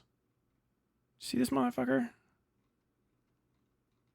That's why it's easy to fuck up, and it's why lawyers take fucking forever to do anything. Motion for summary judgment or partial summary judgment. A party may move for summary judgment, identifying each claim or defense on the part of each claim. Summary judgment is sought. Court can... God damn it, that's fucking tiny as shit. Here we go. Time is set. Procedures. Oh, yeah, I'm not even going to read all this. This is how much there is. And these are all the amendments. Look, this is... When you talk about... I was talking about, like, you know, the DMCA is new. We still use this 1946 amendment for these rules, right? They amend, and then they amend. It might go away, it might not. But a lot of these fucking civil rule procedure shits were fucking passed. Oh, actually, a bunch of stuff was redone in the 80s. Or was it the 70s? The Paper Act. Dude, it's very, very, very complicated. But a lot of these things hang on. And even some of the old laws that are not on the books anymore will come back up because... Well, we decided this once before, and then when we changed the law, this wasn't a part of it, but I don't know, if it ain't broke, don't fix it. Can we just re-add this shit? And then they will.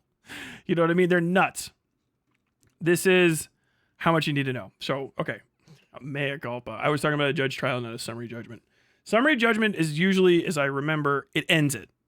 Basically. Like, okay, we're just going to go done. Fucking very complicated. Where the hell did my chat go?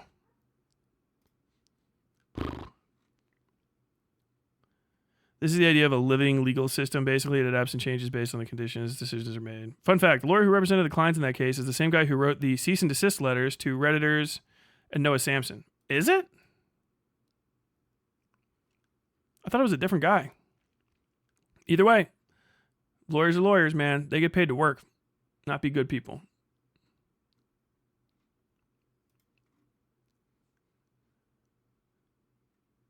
Oh, it looks like the Vegas YouTuber shooting was a feud over copyright strikes. Tremendous. Imagine being in court debating copyright and then having to take a long recess because everyone caught Giardia. True. Legal positivism is the idea that the law is whatever the judge decides on a case-by-case basis. U.S. federalism and legal positivism would create chaos. It did for a lot of U.S. history. Precedent and legislation are supposed to limit the potential of abuse by the courts, i.e. avoiding a system of legal positivism. Yes, which you hear the fucking our current people going into all the time. So they're always trying to, they want actually legal positive. They want to have a judge that gives them their judgment, right? And if you go in all those different directions, it's crazy. Legal positivism, we're basically just making a fucking, judges getting to judge however they feel to kind of like keep their people happy where they are. It's fine when everybody's kind of disconnected and you got to like, hey man, we just do things different here in Mayberry. You know what I mean? But like once everybody starts getting interconnected, you have to update shit. When I was reading back on the legal system, this is a few months ago, basically how America's legal system got updated through the 30s through 70s up to the Paperwork Act. essentially we ran down to the county was different throughout most of America, and everything past the Mississippi was fucking insane. There was no standardized way to pass the bar. What the bar meant was completely different place by place. How you could become a lawyer, what training was for a lawyer, what you had to do and couldn't do to be a judge, all sorts of different stuff was like all over the place. Even to the point of like people would just write laws down in books and no one would vote on it and it would just be the law because somebody was like, I'm just going to write it down, which sounds like insane, but it was the Wild West, all like into the early 1900s. You know what I mean? So like, and then once that has to get, resolved, that's where a lot of this even ongoing conflict between the states and the federal government comes from, is that states were doing whatever they wanted to do. In a lot of cases, doesn't mean the state. It just means whoever had kind of like decided to start treating the fucking state like his own robber barony, and his family and other individuals that were part of that same like clan would be like, oh, well, we always do this like this and it benefits us. And then the people that fucking live under us don't seem to give a shit. So we want to keep doing that. And the federal government's like, well, we'll stop giving you money. And then we have other conflict. It's very, very, very, very, very complicated, ultimately. But let's see. Did I get this? Where was I? Yeah, he's also Israeli. He was definitely part of YB. He's mad. I was wondering why Tyler was staring at the screen so intently, but it was just because I paused the video.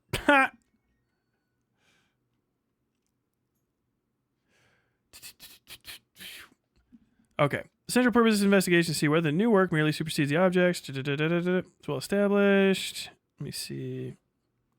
Usage. I want to find this part.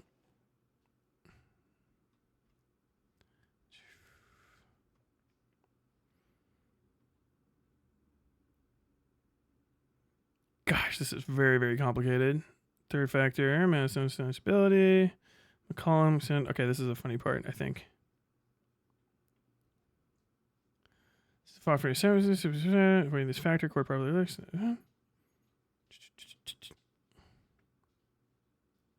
Sorry, I'm reading this real quick.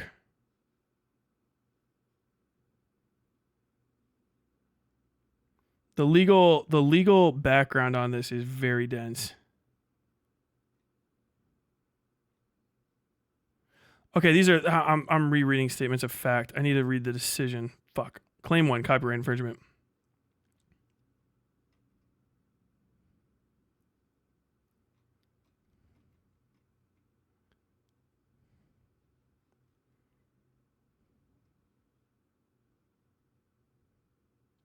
Okay, yeah, so this is where you start getting to the decisions and stuff.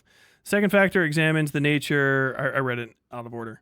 Well, actually, I read it in order, but in the wrong place. Allegedly infringed work. Defense argue that the Haas video and plaintiff's bold guy video skits are factual rather than creative in nature because plaintiff has said he draws inspiration for the character from his own experience and personality. The court disagrees. Very funny. This is their argument. This is their argument as the defense. So this is why this shit is like. I was cackling while I was reading this. This is the main reason I wanted to start this segment. Actually, I don't give that shit about bad empanada. I just wanted to be mean to him. The second factor examines the nature of the allegedly infringing work. Defendants argue that the Haas video and plaintiff's bold guy video skits are factual rather than creative in nature because plaintiff has said he draws inspiration for the character from his own experiences and personality. The court disagrees. Plaintiff's videos, including the Haas video, are entirely scripted and fictional, regardless of whether plaintiff draws on himself for the bold guy character. If creative works were deemed nonfiction whenever an author relies on his or her own experience, the fiction genre would be defined almost entirely out of existence. Since the Haas video is a creative work, the second factor weighs against a finding of fair use. There's gold in here. Because it feels like when I'm reading it, my mind wants to just say like, okay, so this is what Ethan and Ela literally said, but I think this is their fucking lawyer, was just like, this isn't a creative work because it's based on the guy's own life. And then the judge had to like hold this moron's hand and go like, no, honey, no, they made parts of it up. This is a it's creative. It's fictional. Do you know how like, You know how like the movie Trumbo about Dalton Trumbo, he wasn't really fucking the guy from Breaking Bad. It's still a creative work, even though it's based on reality. It's based on a true story. That's crazy to me. Like, there's such a good argument to be made against the Kleins getting patted on the back here, and it's because they almost completely fucked it up. That's the thing to talk about. There's more than one of these. The court held that they were correct against all of their own arguments, which the court had to just hastily cross out and then rewrite in the correct answers. Which is fucking tremendous. Like this guy, dude, this is Lionel Hutz just going, wait, I won? I won! We hold in favor of the defense. Well, I'm sorry, but I guess I lost another one. Well, good luck to you guys. But no, you won. I did what now? I don't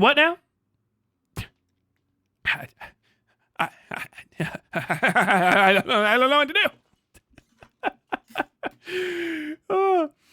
The third factor examines the amount and substantiality of the portion of the copyright work used. Defendants argue that the third factor weighs in their favor because plaintiff's video constitutes only a small portion of the content of the defendant's video.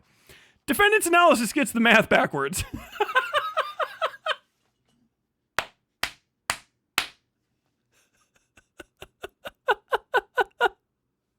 He's done. They're just getting rocked. You fucking fuck-ups.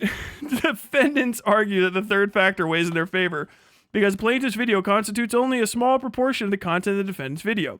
Defendant's analysis gets the math backwards. The third fair use factor considers what proportion of the copyrighted work the allegedly infringing work uses, and then how well tailored that use was to the allegedly infringing work's proper purpose, no matter how large or long the allegedly infringing work is.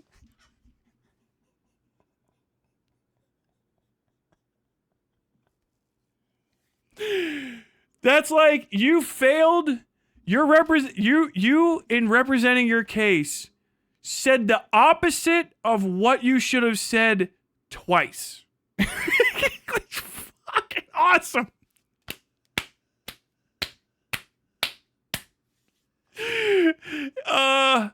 Actually, you're completely backwards. The judge is like, you're fucking lucky I'm here. You like, this is where, dipshit, you should have read the whole fucking thing.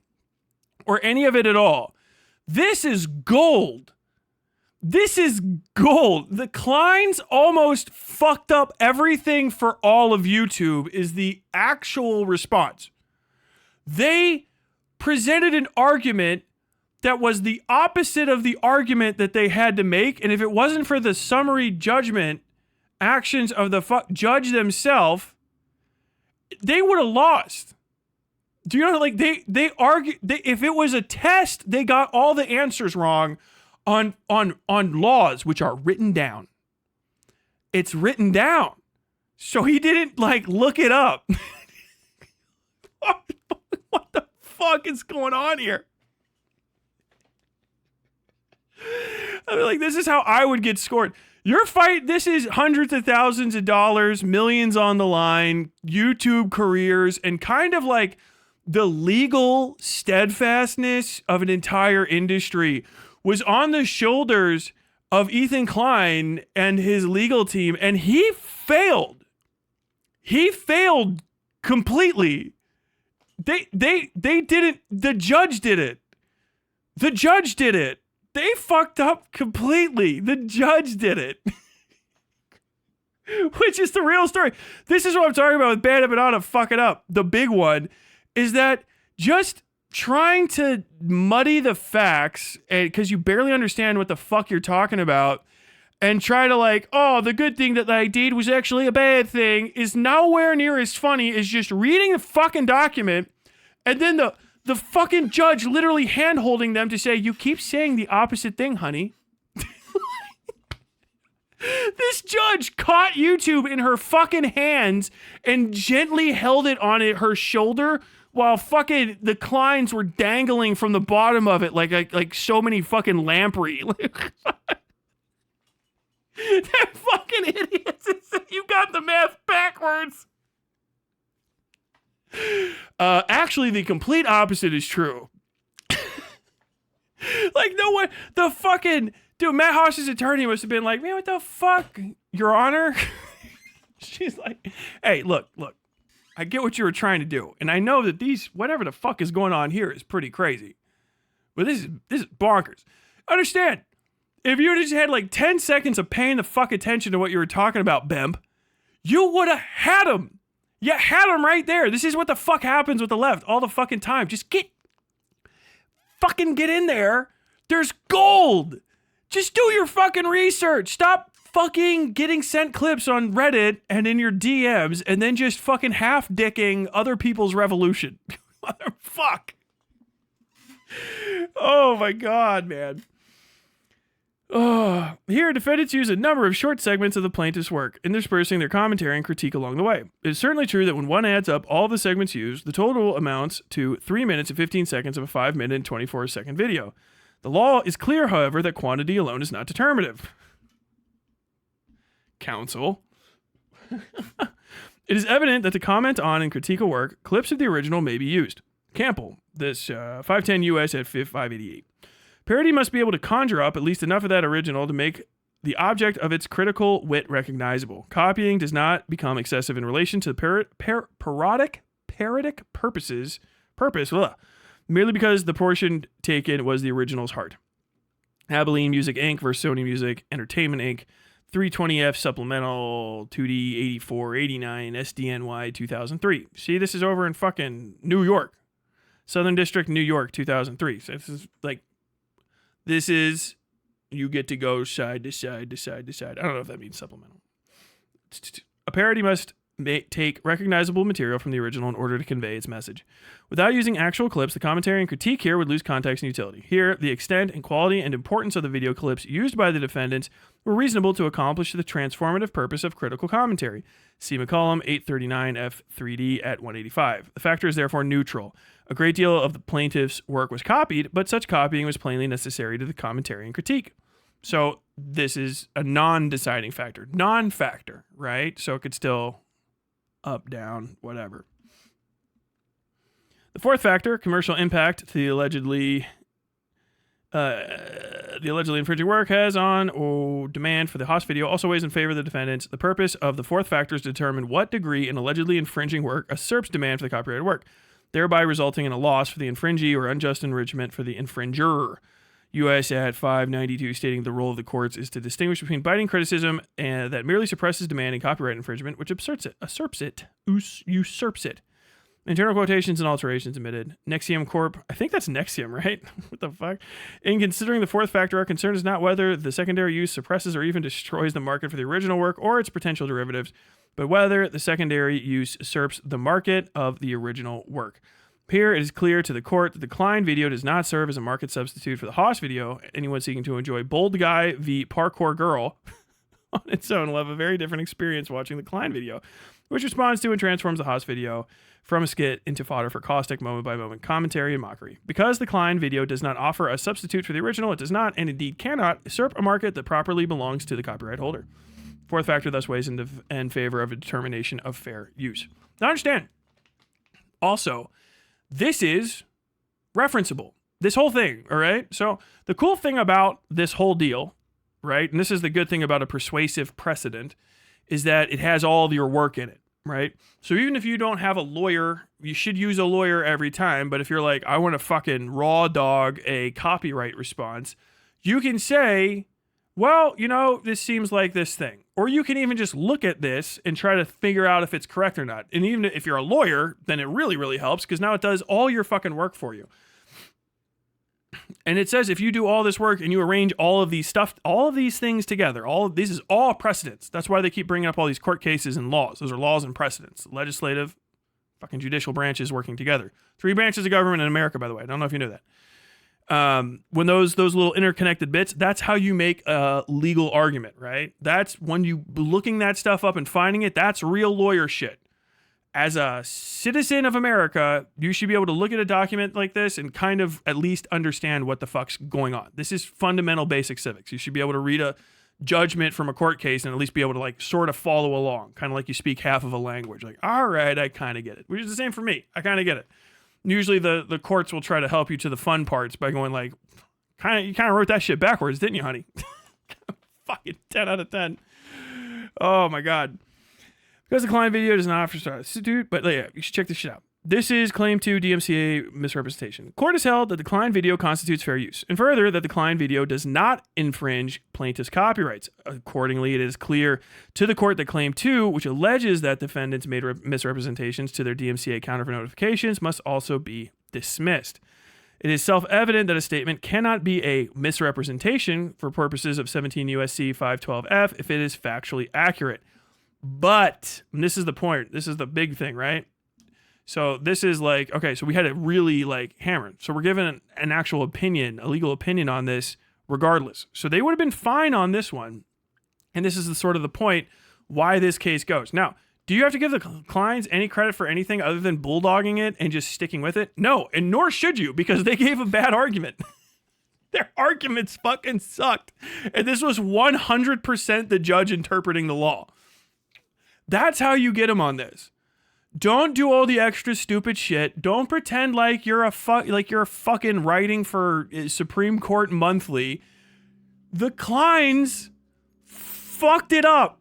Legally, they fucking completely fumbled, but the goddamn judge was on the side of the actual law, picked up the ball, and fucking went all the way to the end zone. 95 fucking yard return. Like, for free speech. The judge is a fucking beast.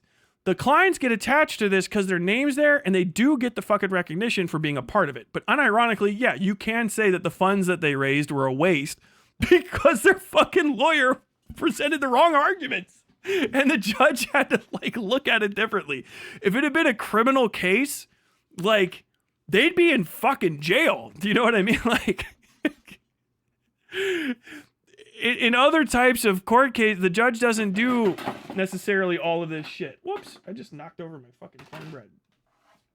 So, like, the judge isn't going to fucking help you. Do you know what I mean? And they won't. I can't give you legal advice. I can't answer that question. I can only sort of, like, clarify this and that type deal. So, like, you wouldn't get that in other situations. If it would have been kind of, in a lot of different respects, they would have fucked it all up. Mad credit to them for sticking with it and fighting it. But now we can tell it's only just bulldogging this, and it's not valuable because they're so principled. It's valuable because we just happen to have a really good judge, and we got lucky as shit. Like, the Kleins could have gotten a different judge and fucked up YouTube for decades, right? Like, they could have gone in a different way because the arguments that were presented by their lawyer and them were literally wrong. They were bad arguments. And the court went, nah, I'm going to go ahead and disregard that. Like, what? If you're a fucking lawyer and I'm not interpreting this correctly, go for it. But I feel like, you know, if we're going to get into trying to do play pretend, well, we're all Destiny grade lawyers here. I feel like my interpretation is actually the most hilarious and damaging because it's like, oh, actually, you guys raised all that money to just fumble? You did steroids just to tear your fucking hamstring on the first return? Like, what the fuck is going on? You suck. Oh my God, dude. It's just Michael Scott shaking the guy's hand. The court has held that the video constitutes fair use. Accordingly, is clear. Oh shit, what the hell? Why aren't you scrolling down? There we go. Self-evident statement cannot. But even if this court held the Klein video is not fair use, the court would still dismiss Claim 2 because defendants clearly had a subjective good faith belief that their video did not infringe the plaintiff's copyrights. CF Lens, it is undisputed that defendants understand the concept of fair use and have an established practice for ensuring their videos make fair use of copyrighted materials. ECF, I wonder what that is. Number 101. It is also undisputed that the defendants filed a counter notification on August 26, 2016, alleging that the Klein video constituted fair use. This undisputed evidence clearly establishes the subjective good faith belief required under 17 U.S.C. 512G3C. Plaintiff has failed to proffer any evidence that suggests defendants lacked a subjective good faith belief, and therefore has failed to create a triable issue. Accordingly, Claim 2 must be additionally dismissed for that reason. Based. Claim 3, defamation, because, obviously if you hold with the other two, you can't get the defamation. Complete with non-actionable opinions. Absolutely project statement of pure opinion, such that they can never be defamatory. For example, Ethan Klein's statement, I think that the heart... Oh, yeah, this is in New York, too, by the way, not Los Angeles. I keep forgetting that. I think that the heart and soul of this is he doesn't like that we made fun of him, so he's suing us. God, dude, there's such good quotes in here. Ethan Klein's statement, I think that the heart and soul of this is he doesn't like that we made fun of him, so he's suing us, is quintessential statement of pure opinion. God, it's so good.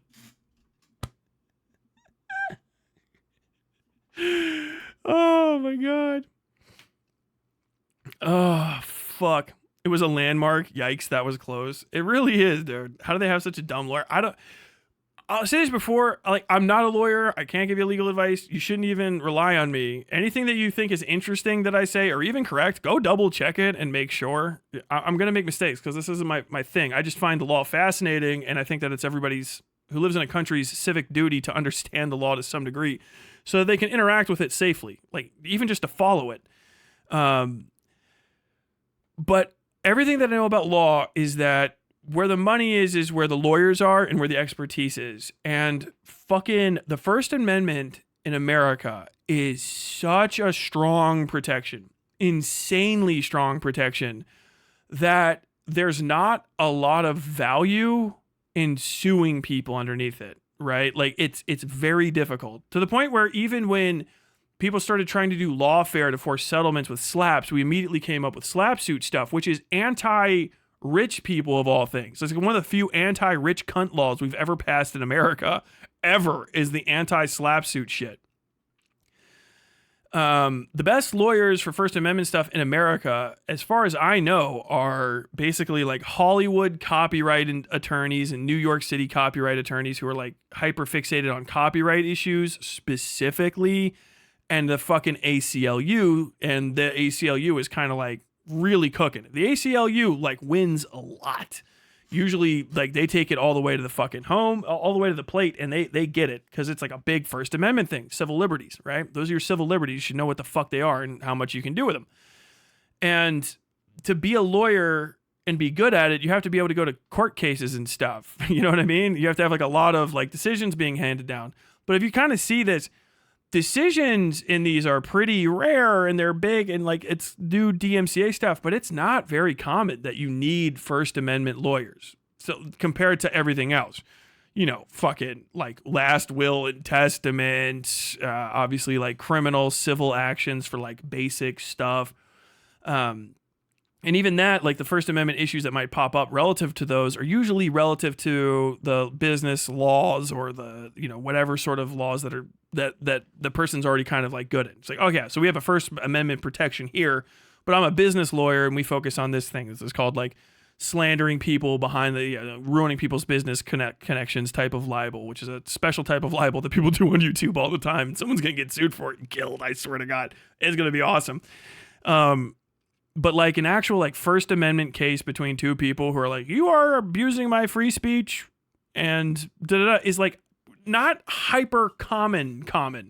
So you just don't have a lot of people. So I can kind of get all right, you're just, you kind of winging it. I mean, every lawyer has to go read the fucking Constitution, but being a First Amendment specialist means you're either going to be one of these jurisprudence dickheads that lives at Harvard and is just a dusty dude that teaches classes and stuff, and eventually he's on CNN once every 3 weeks talking about this or that.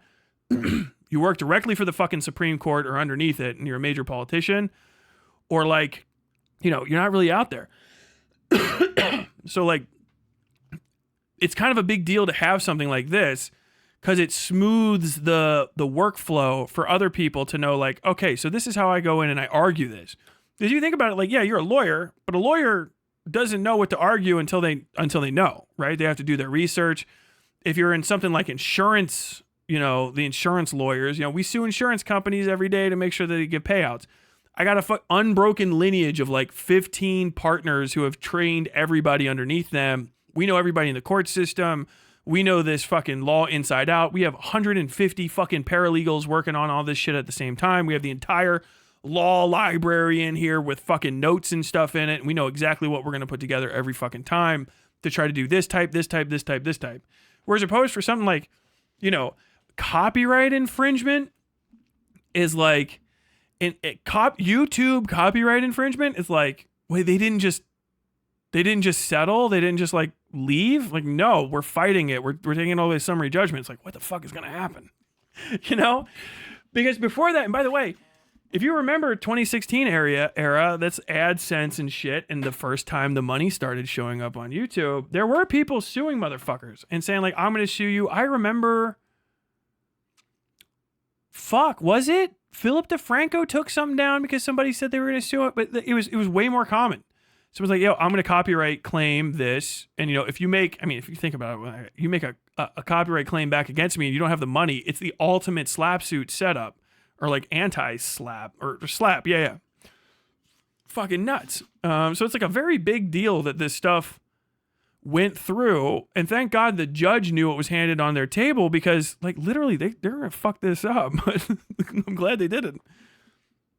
I mean, I've used this. There's a post. If you look back through the H3H3 productions, there's a post of me saying I fought a copyright strike on a channel, I think it was actually this channel, but well before I ever started streaming and stuff, because I just uploaded a video of me singing a song or making fun of somebody, and then they copy struck me, and then I responded in it with using this thing. I was like, well, according to this precedent, I can say that, and I know that my stuff matches this shit in here, so I don't have to hire a lawyer. By the way, understand that every time you fill out a fucking copy claim thing, I said this at the top, you are making a statement of fact under penalty of perjury, right?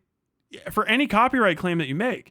So having this case kind of establish these things, it lets you fuck up, make mistakes, and be comfortable in the fact that you're not going to have your fucking life ruined if you defend yourself. It's a very serious, very important piece of judicial like craft work, okay?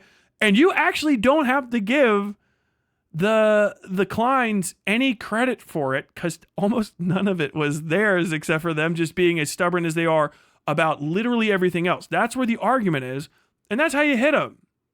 You can just say like, no, these incompetent fucks almost fucked it up for us, but thank God the judge literally says in her fucking decision, like, I'm gonna go ahead and ignore the stupid thing you said because actually this is what's correct.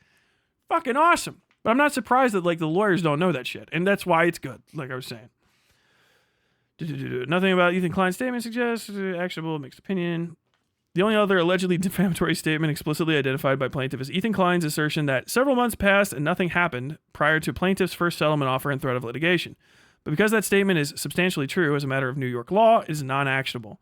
As previously noted, a statement is substantially true if the statement would not have a different effect on the mind of the reader from which the pleaded truth would have produced. Tannerite Sports LLC. I mean, I look at the thing he's holding with this. Holding with Tannerite Sports LLC. There's got to be something about a fucking bomb. Here, plaintiff argues that Ethan Klein's failure to mention that plaintiff sent a warning email on August 2nd, 2016 makes Ethan Klein's statement that nothing happened false and defamatory. Plaintiff further argues that Ethan Klein's omission is defamatory because it paints plaintiff as a trigger-happy litigant who immediately activates his lawyers when he is criticized. I mean, dude, there's so much good shit to use against Ethan, too, in here. Like, god damn. Plaintiff's mistaken for two reasons. First, viewing the lawsuit as a whole, clear import of the statement. Plaintiff's objection to the word nothing is hyperliteral and based on the strained and unsupported interpretation of the lawsuit video. Shout out Noah fucking Driver. Statement nothing happened can easily refer to Second, mention of warning email would not have produced a different effect on the mind of the reader from what the defendants actually said. Tannerite Sports, plaintiff's edge, reviewer, Clay's statement. Because the statement's dismiss. Conclusion. For foregoing reason, defense motion for summary judgment is granted in its entirety, and plaintiff's motion for partial summary judgment is denied. The clerk of court is directed to terminate the present action, so ordered. New York New York, August 23rd, 2017. So like that's kind of like the thing in a bit of a nutshell. We have, this is why I have this up here.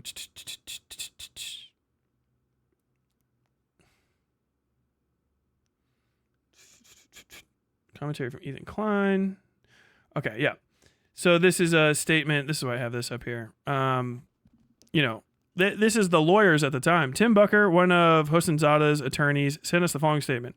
We are, of course, disappointed with the outcome of the case. More importantly, the ruling profoundly changes the fair use doctrine in the Southern District.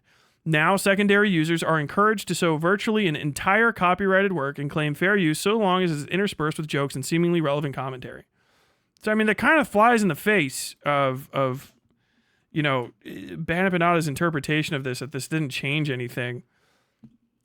The lawyers themselves are saying, this is the person that lost, says it changes everything. We are, of course, disappointed with the outcome of the case. More importantly, the ruling profoundly changes the fair use doctrine in the Southern District. Now, secondary users are encouraged to show virtually an entire copyrighted work and claim fair use so long as it is interspersed with jokes and seemingly relevant commentary. That's what most of us are doing that watch videos on this platform. That is literally, oh, wow, this changes everything. Now you can make fucking YouTube videos. Even if you don't like it and you want to make that shitty little baby excuse, like, oh, so it's like slop tube. We're doing the slop. This is the slop tube. We're sloppy sloppers. Sloppity slop sloppers. Like, fuck. Like, they're not going to be on your side for this, and they're the ones that you're going to have to attack. It's commentary stuff. Hassan's content that gets posted to YouTube is safe because of this decision. This decision protected chair streaming. Like, literally, it said, like, yeah, a little bit of commentary and all this fucking stuff, some jokes interspersed, is probably pretty fine. If they would have gone in a different direction, it would have been a different decision. If they would have fought it all the way to appeal, which they didn't feel like they had a good, I don't know if you can appeal. Can you appeal a summary judgment? I don't know. Now that I'm thinking about it. But like, if they would have fought it, more or brought up something else because they wanted to retry the same legal action in a different respect because of a different video or something like that, they could have tried to push for it in a different way. It could have gone a different way. And then we wouldn't have that type of content on YouTube, for better or for worse. But the thing is that extent, the shittiest version of it does protect all of the good stuff. We would not have a comfortable, like, Anthony Gramuglia having clips from fucking, I don't know, Sailor Moon in a video about Sailor Moon. We would not have comfortable FD Signifier putting clips from, whatever movie he's talking about or shows and stuff in a video, because people would try to say that it's substantially different because it's YouTube instead of TV or some other sort of horse shittery. If you look at legal precedent or the way that legal decisions are made, a bad decision can hang around for forever and usually becomes a fucking six-shooter in the pockets of some fucking Republican cocksucker. And it's good that the courts went this way. Does it have anything to do with how good the Kleins are as people? No. Do they have a clear and evidenced love of the First Amendment for at times when it's not focused on them? I guess not now, which we've learned in the last couple months, right? Because it's kind of like, damn, Batman, quote, become the villain, whatever the fuck. But like, there's definitely a good place to attack them on this, and you don't have to destroy them. You just have to, like, guys, come on, get the fuck back over here. This actionable, reasonable, like, quotable thing, you guys fucking literally went here and made the opposite argument that the judge used to side with you, is way fucking funnier than any amount of piss pants trying to muddy the waters about how valuable a precedent is and whether or not it's binding or persuasive, had between me and a series of other dipshits, foreign and otherwise, talking out of pocket about state law. State I don't even live in, right? Well, at least I live in the country enough to know that I fall underneath some of the same protections. But like, yeah, it was a very important decision. Okay, can you be disappointed that the H3H3 name is attached to it? 100%. But here's a more important thing: you can discount them if you want. You can discount their contributions to it, because aside from engaging with it at all, their case that they presented ultimately isn't what led to this. The judge had to help them and hold their hands to get to the end. And I think that's the important thing, is being more nuanced and doing your fucking research and stop letting fucking lefties go off half-cocked at people only to stumble and fucking eat shit at the in the fucking end zone. I mean, you're like literally just doing the fucking Ethan Klein thing. You could have had a winner. Could have had a fucking winner in that post. Like, I don't even know if you know this, but when the Kleins, they say that they did this, but even the biggest parts of the decision that are for them, they were literally being corrected by the judge in the judge's own decision. You could have had that. Instead, you got made fun of. Why? Because you didn't do the research. You didn't sit down. You didn't think through things. You just let somebody feed you a talking point and then you regurgitated it. This is the biggest issue with people on the left right now. The fundamental issue is that you are piss pants mad at shit. And instead of fucking being an adult, calming down, and not letting yourself be led around by the fucking dick at everything that you're fucking mad about, you just do that. You just get fucking played. And it's easy to play people that are mad because they're mad. The easiest people to fuck with. You know, all the Republicans are all pissed off all the time and they get tricked and you're like, haha, you got tricked. Did you think it's different for you when you're mad? Did you think that your upsetty spaghetti hits different because you're morally perfect and pure? Did you think that they don't think the same thing when they're getting fucking tricked? You're people. You're human beings. But this is a major issue. Slow down. Do your research and double check and wait till you got something good to fucking hit somebody, you know, and then fucking hit the fuck out of them. Get them, but get them right and get them so it sticks. Segment. I gotta read chat. Somebody's fucking mauling at me. I saw it. The U.S. federal court in 2016 ruled that Warner and Chappelle's copyright claim was invalid and there were no other copyright claims. I have no idea what you're talking about.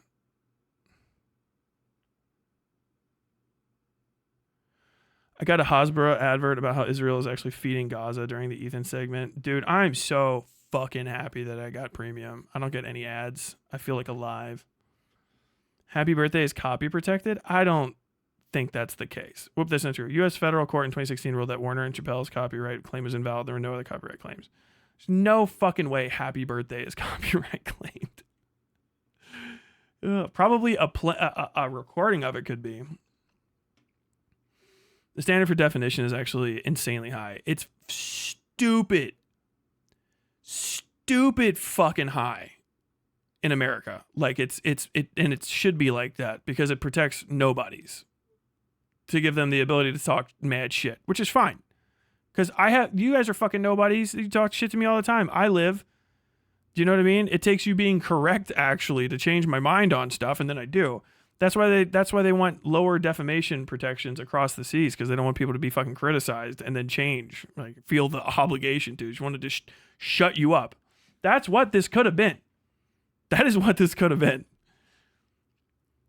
This is the legal equivalent of watching the referee catch a scuffed pass and run a touchdown in the Super Bowl. I don't think there's no I don't think there's anything like it other than this one. That it's fucking nuts. Especially because no one else, in no other circumstance would you be like, fucking thank God. Oh my God. It just makes it funnier that Ethan is still threatening people with lawsuits while losing lawsuits. I bet some Cali lawyers are smelling blood in the water. 100%. I've said this a bunch of times. There's things that you can do. Like it's hard to win a defamation lawsuit, but there are things that you can do that seriously set you up to lose them. A lot of it's expressing a deep understanding of the law that you could be breaking and then intentionally breaking it, being hardliner on facts, constantly doubling down and repeating shit, and just doing everything like really just like live reacting off of your gut. Like they're in the kind of people that actually lose major defamation lawsuits raw on principle, like on the principle of the law, you know what I mean, are people like fucking Tucker Carlson, right? And because the Dominion thing, because it's just incessant, and that's what the courts want. Dude, we sent you notices, we corrected you, and then also you're just saying that you knew you were lying and you didn't care, and you caused damages. I mean, I can't really cause damages to people. That's like one of the things. I have 245 people. If I could say Hassan is a living explosive and he's going to detonate and kill everybody. Like, it's not going to fucking do anything because no one gives a fuck who I am. The people that would have to say, like, Tyler said this, you should sue him for defamation, will get more views than me. That's kind of like the point. Doesn't mean you didn't defame the guy, but the damages aspect of it's very, very important too. You gotta tell him, like, dude, can you shut the fuck up and stop doing that? You know what I mean? Still eating on that cornbread? That must be a pretty old fucking statement, but yes. Judge, listen to oral arguments, hand pressed there against their temple. Jesus Christ, it's 9 a.m. It's too early for me to be wanting a double Lagavulin this bad? I don't even know what that is. Imagine feeling so bad the judge took pity on you. Dude, it's a 20 roll for luck. Like, there's like you just fucking rolled a raw 20. Like, okay, you're completely wrong, but I'm on your side. Judge literally said, that's bullshit, but I believe it.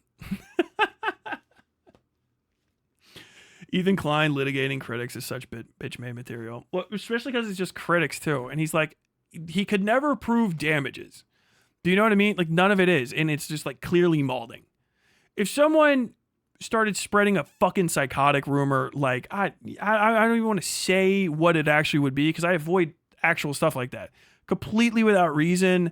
That someone caught on, you know, whatever the I don't know. He's secretly a fucking a Voight kickball, all right. But we'll just pretend that that's the ultimate social taboo. And someone just kept saying that. Like, I could see, yeah, okay, sure. You know, a former employee came out and just started lying raw and just be like, every day I wake up, you think Klein makes me take my fucking socks off and he whips my feet with bamboo and he ate my left toe. It's like clearly a lie and the guy won't shut up and it's actually causing damages. I could see litigating that, but not even like getting damages, just getting a court order, an injunction to like, shut the fuck up. Be quiet. You know what I mean? Ugh. He's very transactional. If you're not with him, then you're against him. Was a fan of H3 in the early days. So embarrassing how far he's fallen. It's very odd. It seems like now that I'm like kind of like watching, looking back on stuff, it seems inevitable, but you know, 2020 things do. He's just, I guess he got by on being an all-in type of person. And so he just has to always be all in order to like live with himself for some reason. I don't know. It's probably like a self-esteem thing. I mean, he's a chubby dude. I don't think he's like built. He's probably never been in like a fight. People talk shit about him and his weight and his looks for 15 fucking years. So like his only way to like beat an ass, because he's not funny, not really. Not funny in the way that matters. You put fucking Artie Lang on H3H3. Oh my God. Could you imagine? Dude, you could put Stuttering Joe on there. eat fucking H3H3 alive. But like, you know, he's probably just lashing out because that's like all he can do is just go all the way in, you know, like literally step in front of every single person that's around him and go waka waka and be like, hey, everyone's laughing because of me. Thank you. This is the show. There's got to be somebody out there that could do a really good. Because it's not me. I know a little bit about fucking, you know, primetime radio, fucking Howard Stern and all that shit. But most of it, I know stuff from clips. Someone out there could probably do a comparison of like how Howard Stern operates in H3H3 and do a pretty good fucking like video essay on it. Because it's actually kind of strikingly similar. Only H3H3 goes through like notable orbiter types instead of like people that are actually on the show. Yeah, but sometimes they're on the show. You like look at, because I was listening to all this stuff with Howard Stern, like, oh, right, yeah, we used to have him, but, you know, we had a falling out. Everybody eventually had some sort of falling out with Howard. You know, they get mad at him. He gets mad at them. They got to leave.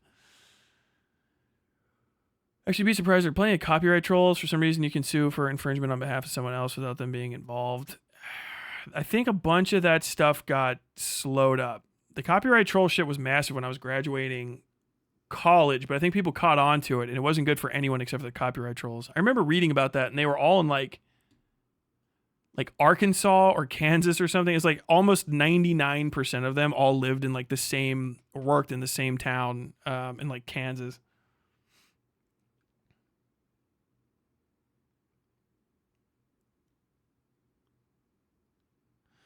Judge was the Scottie Pippen to Ethan Klein's third grade bench warmer.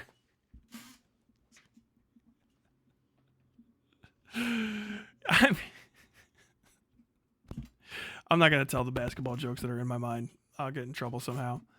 Ducked out to chat with some friends. What happened? I win. I always win. Happy birthday recently went fair use. Happy birthday is absolutely copyright claimed. It's public domain now, but the song was copyrighted until recently. Wasn't a video of the sound of rainfall copyright claimed? Well, I mean, any video that would be. So here's what people get confused about. Okay, it is not the content of the record individually, it's the entirety of the record, right? So like you can't copyright the sound of rainfall at all because it's a naturally occurring thing. It's kind of like people get mad like you can't copyright a dance move. No, you can copyright the name of it. You can copyright a book of dance move steps, but you can't copyright the dance move because you can't copyright the way the human body moves. It's existed before you and will after you. Trust me, you think you invented the dance, but you haven't seen every possible person dancing. It's just the way the body moves. So like the sound of rainfall or the sound of traffic or whatever can't be copyrighted. But a video of it can be because you've created a record, and that record specifically is what the right for the copy is, right? That's the intellectual property, is that thing. Your own ideas in your head, you know what I mean? Once you put them out onto paper and stuff, you need to do that to copyright it. You can't have an idea inside your head and copyright it because it's inside your fucking head. No one can prove that it is or isn't there. You have to put it down somewhere to say that it's yours. And so like that's the whole thing. So like, yeah, was there probably a video that copyrighted, if there's a video that's someone owns the copyright to that is literally the sound of rain and you can hear rain in it and it's a video of rain. Yeah. But it's only that video. And any like recording of that video. And you're like, what did it sound like another recording? Probably, but like that other recording is a discrete recording. That's another thing with like trolling and stuff. That could have gone really bad if this decision was made in a different direction.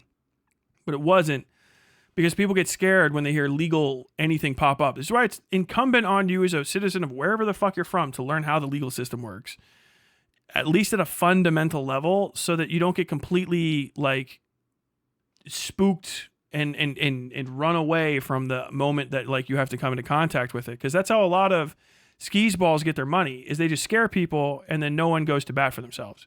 Thankfully, Ethan's an egotistical psychopath, so he pushed through even though he was literally wrong about something he was completely in the right about.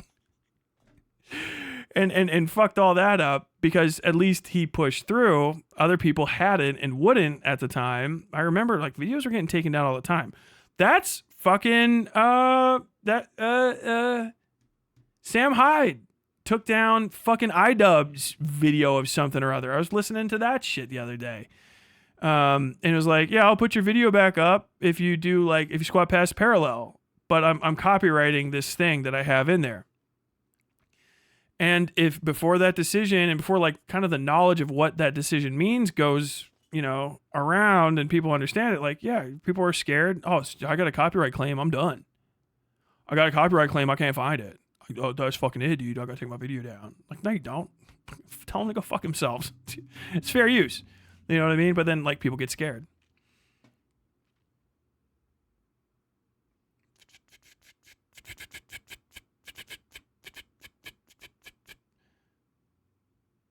Saying Denham's called CPS on his house. Yeah, accusation of a crime. I think, no, that's because it's per se, so you don't have to do damages or whatever the fuck, but still. The per se is even harder, I think. It's like, yeah, you don't have to prove damages, but you have to prove like the immediacy of it, like how fucking extreme it is. But it's not going to be, I don't think, necessarily like that, except for he kept doubling down on it. I think that kind of per se is more to protect someone going like, hey, John at 129 Baker Street is a pedophile. You know what I mean? Like to like a church full of people and then like you all go kill the guy. I think it's like, that's what the per se type is for, more likely. Or like, John the baker over on Mark Street, he puts needles in all of his breads, because you're gonna be like, well, you're gonna ruin this guy's life in like 2 seconds, because people are gonna be more worried about that than him. That kind of deal. Lagavulin is whiskey, pronounced Lagavulin. Lagavulin. I ain't drinking none of that. Tyler gave me PTSD when he said a rich Californian isn't going to save Sweden. It's true. Nothing can stop the Finns. I couldn't imagine someone like Howard Stern suing someone for defamation. I absolutely could, just because it's Howard Stern, but he probably has, but I don't know.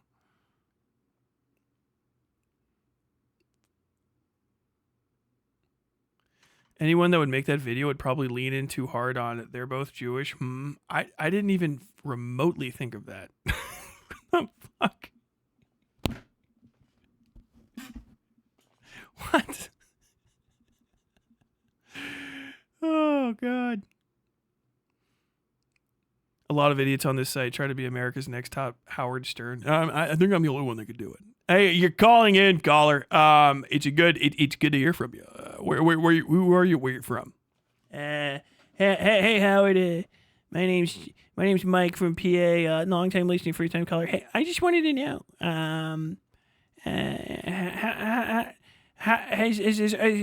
Are you gonna study? Yeah, can you get this out? I mean, I just want to know.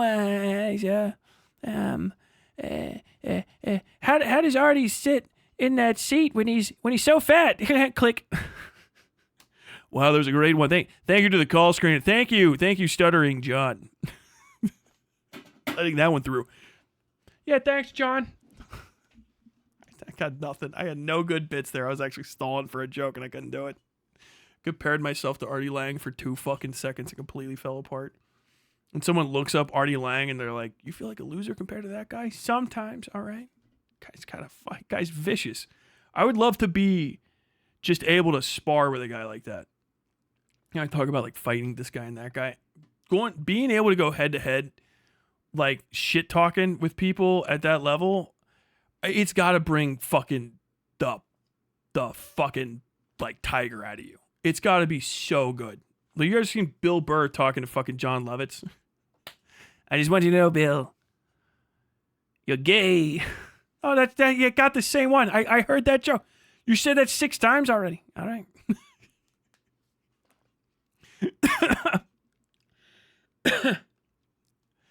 You know, I heard I heard with your weight, you're actually you're trying to get in. You've been putting on weight. Thank you for noticing. Yeah, I can tell. You're trying to get yourself in shape to go be on the next Johnny Carson show. You making a joke about Johnny Carson being dead, Bill? I'm making a joke about you being dead. Johnny's already fucking gone. He's right there about 3 feet above your career. You remember you were in that baseball movie with the chicks? How did you manage to be that close to Rosie O'Donnell and you're still the most gay thing on screen? It's hurtful, Bill. Hurtful. God damn it. I'm just making shit up. I love that. That dynamic is god tier. It trips me up that still the most rain ambience is actually the sound of food being fried because real rain sounds are hard to capture. It actually is, but it's also not. It's because people think, let me just tell you about rain. Stunlock. Have you ever been stunlocked before? How many of these do I have? West Side Fairy Tales. No, Dropbox. WSF Productions. There we go. Audio assets. Foley. Textures. Do I have... Where's my good... I got a few rains. Rain is hard, not because of the noise. It's because people don't think of rain as what it is. Rain is water hitting stuff at different amounts, right? And that's why it never sounds correct. It's because people forget that they're supposed to... that rainfall is completely geographically locked. So rainfall in a suburban... Is this a... We're going to turn these down a little bit. Field recordings with Tyler. Goddamn fucking mosquitoes. Flew right next to it. People forget that rain is actually what it's hitting, not the water itself. And so people record rain in their house, but you're actually recording the sound of rain hitting your wooden, or not wooden house, but it's hitting whatever system, whatever kind of roofing system you have, and it's hitting like the awning and stuff outside. Rain landing in a lake is different than rain landing in a puddle, rain on a street. I got some of these. Where the fuck are all my weathers? I have so many of these. Wind visualizer. That's too loud for people. SFX. Outdoors. Weather.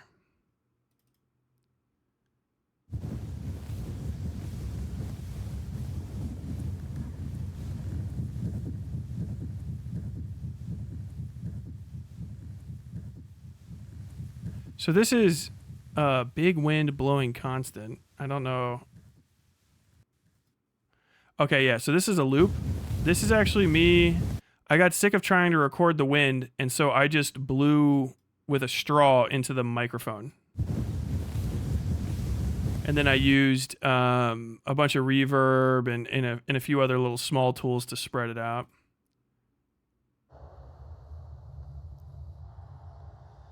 This is actually the same sounds, but used differently.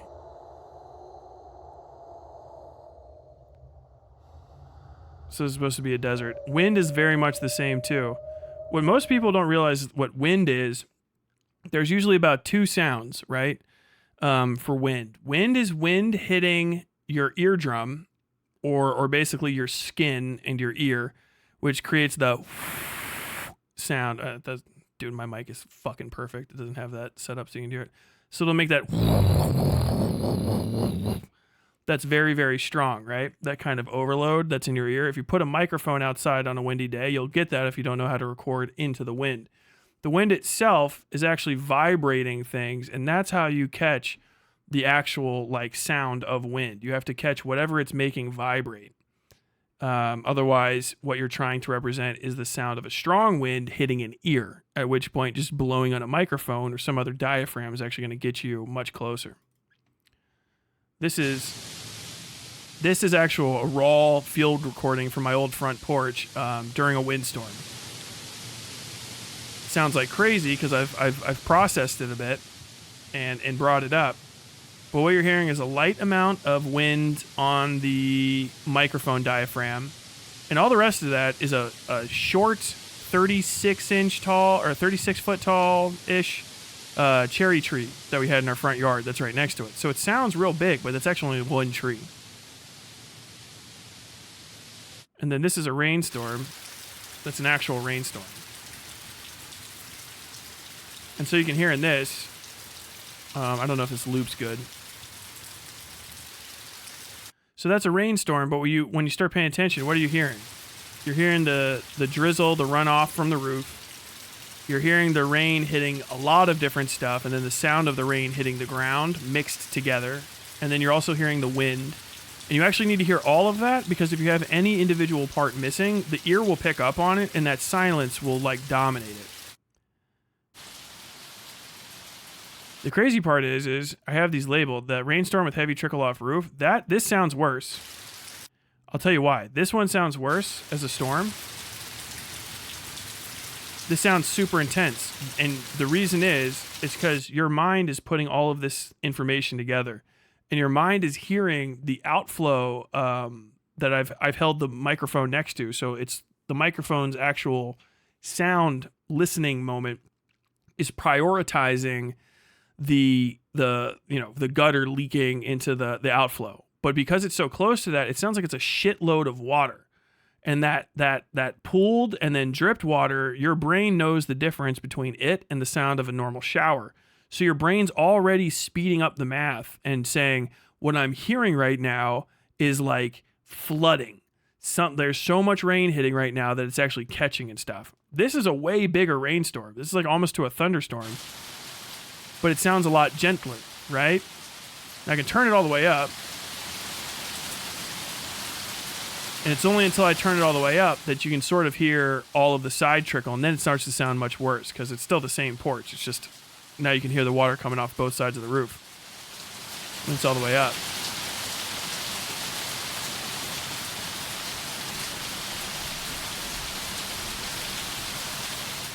But actually, if you turn it down,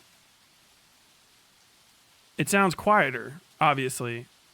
But if I just say that, no, I was lying to you a second ago, and what you're actually hearing is, or I can just do it like this. So I'll play a different sound, and this sound is actually just what it sounds like during a normal, light summer rainstorm, recorded from inside my house. If you reassess the way that you're even thinking of how the sound could sound and what it could come from, having this at a lower volume doesn't sound the same anymore. I know it's obviously quieter, but your brain is going to interpret it as the rain actually being further away from you. This is actually one of the most common calming sounds, this kind of white noise, because it means that you're out of the rain. So now it sounds distant, right? And my voice is more present because you actually have multiple sounds going on, so you're not listening to just one. So now it sounds like nice little ambiance. When, if you want to make it even worse, hey, like literally think of it like this. Hey, could you go open the door? It's raining outside, but I want to hear it. Thanks. You know what I mean? All right, let's go ahead. Let's step outside. Let's go back. Okay, we're gonna go through a tunnel. Coming out of the tunnel. Like, I know those aren't quite perfect. There's different ways I would use an EQ to do that, so I could make the flatten the highs on it, so it really makes it sound echoey and stuff. But like, that's how it works. Whenever you're doing any sort of like recording or field recording, just understand you're trying to catch a moment, an auditory moment, and you really need to think about what it is, past the simplicity of like one isolated idea of a sound, especially if you're doing field recording, because field recording, trying to isolate anything is next to impossible. So if you're like, I want to get rain, okay, well, what kind of rain do you want to get and why? Do you just want to hear it? You want to have it be ambiance, you can just set your stuff on a windowsill and let it go with the window slightly open. You could put the microphone right up next to the ceiling, right, and have it sound loud as shit, or turn down the input and have it be a little bit more moderate, do a bunch of stuff to it in post. I've made big storm sound effects. I mean, a bunch of sound. Like, we get to these will sound a little bit more kookier because they're not natural. But if you get to this, little sweet cheek. Side Tyler, Foley, textures. My textures areas. Let's see which is a good one. Garvey, Fire, Hospital. This is the whole background for a hospital. It's probably very quiet. Dr. Starling, pick up on line 4. Of course, you can actually hear it, but normally it'd be talking like this. This is an old one. This is not as good. I don't like it anymore. Construction.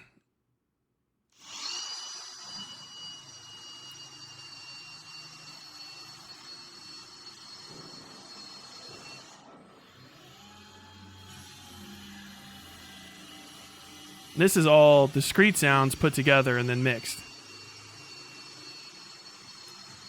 Where's the one's the one I really like? Oh yeah. This is like the closest to like a video game ambiance I have.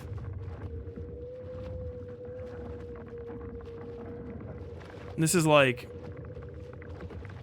3 different texture sounds that are all built together, and then a series of other stuff too, and just kind of all over the place.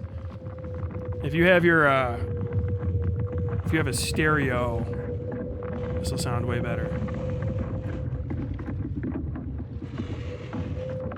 Turn it off.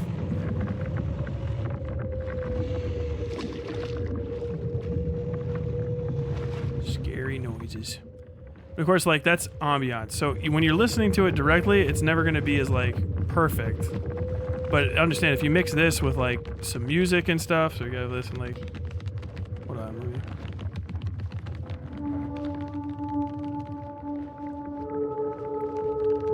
And then you have talking and stuff over it. Once you have the layering, the other music and the other information starts to kind of like go back by the wayside, and it becomes a much more complicated and like lush sound. your brain can't hear all those little indiscreet specific moments that kind of like stand out. Those are actually just to kind of like break up the monotony. You won't hear them every time. I guess I'll leave that on. Turn that down as well. None of this sounds like cooking onion to me. Oh shit, my bad. I have that too. Indoors. Kitchen. Get this like nice and low, right?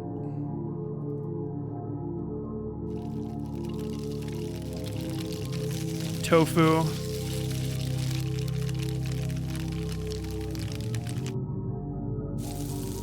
I think that's bacon.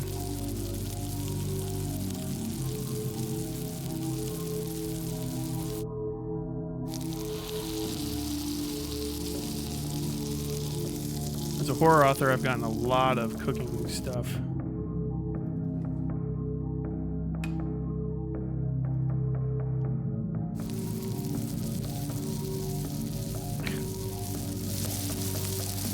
I don't know who would use that for rain. I think a better way to do rain would just be to fucking turn your shower on. But for insects, I like hissing for like insectile noises. I mean, if you imagine that this is like 700 cockroaches or like centipedes or something. Yeah. That sounds like a pit you have to jump over in Hollow Knight. Where the Babylon Brook at? I need it. God damn it. I have fucking all of these actually.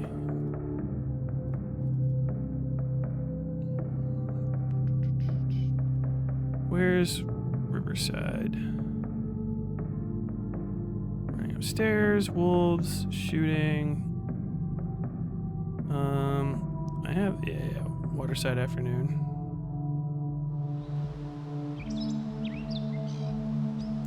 This is a field recording.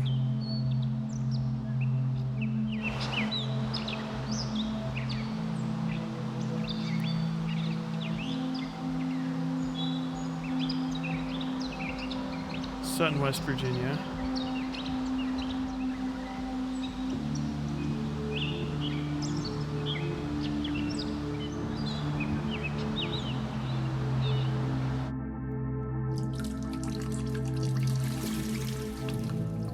This is subterranean lake. I love these. I'm like obnoxiously fucking proud of these goddamn noises. More Asmon Gold House ASMR, yes. You listen to any We're Alive or Wayland production stuff? Maybe, I don't know.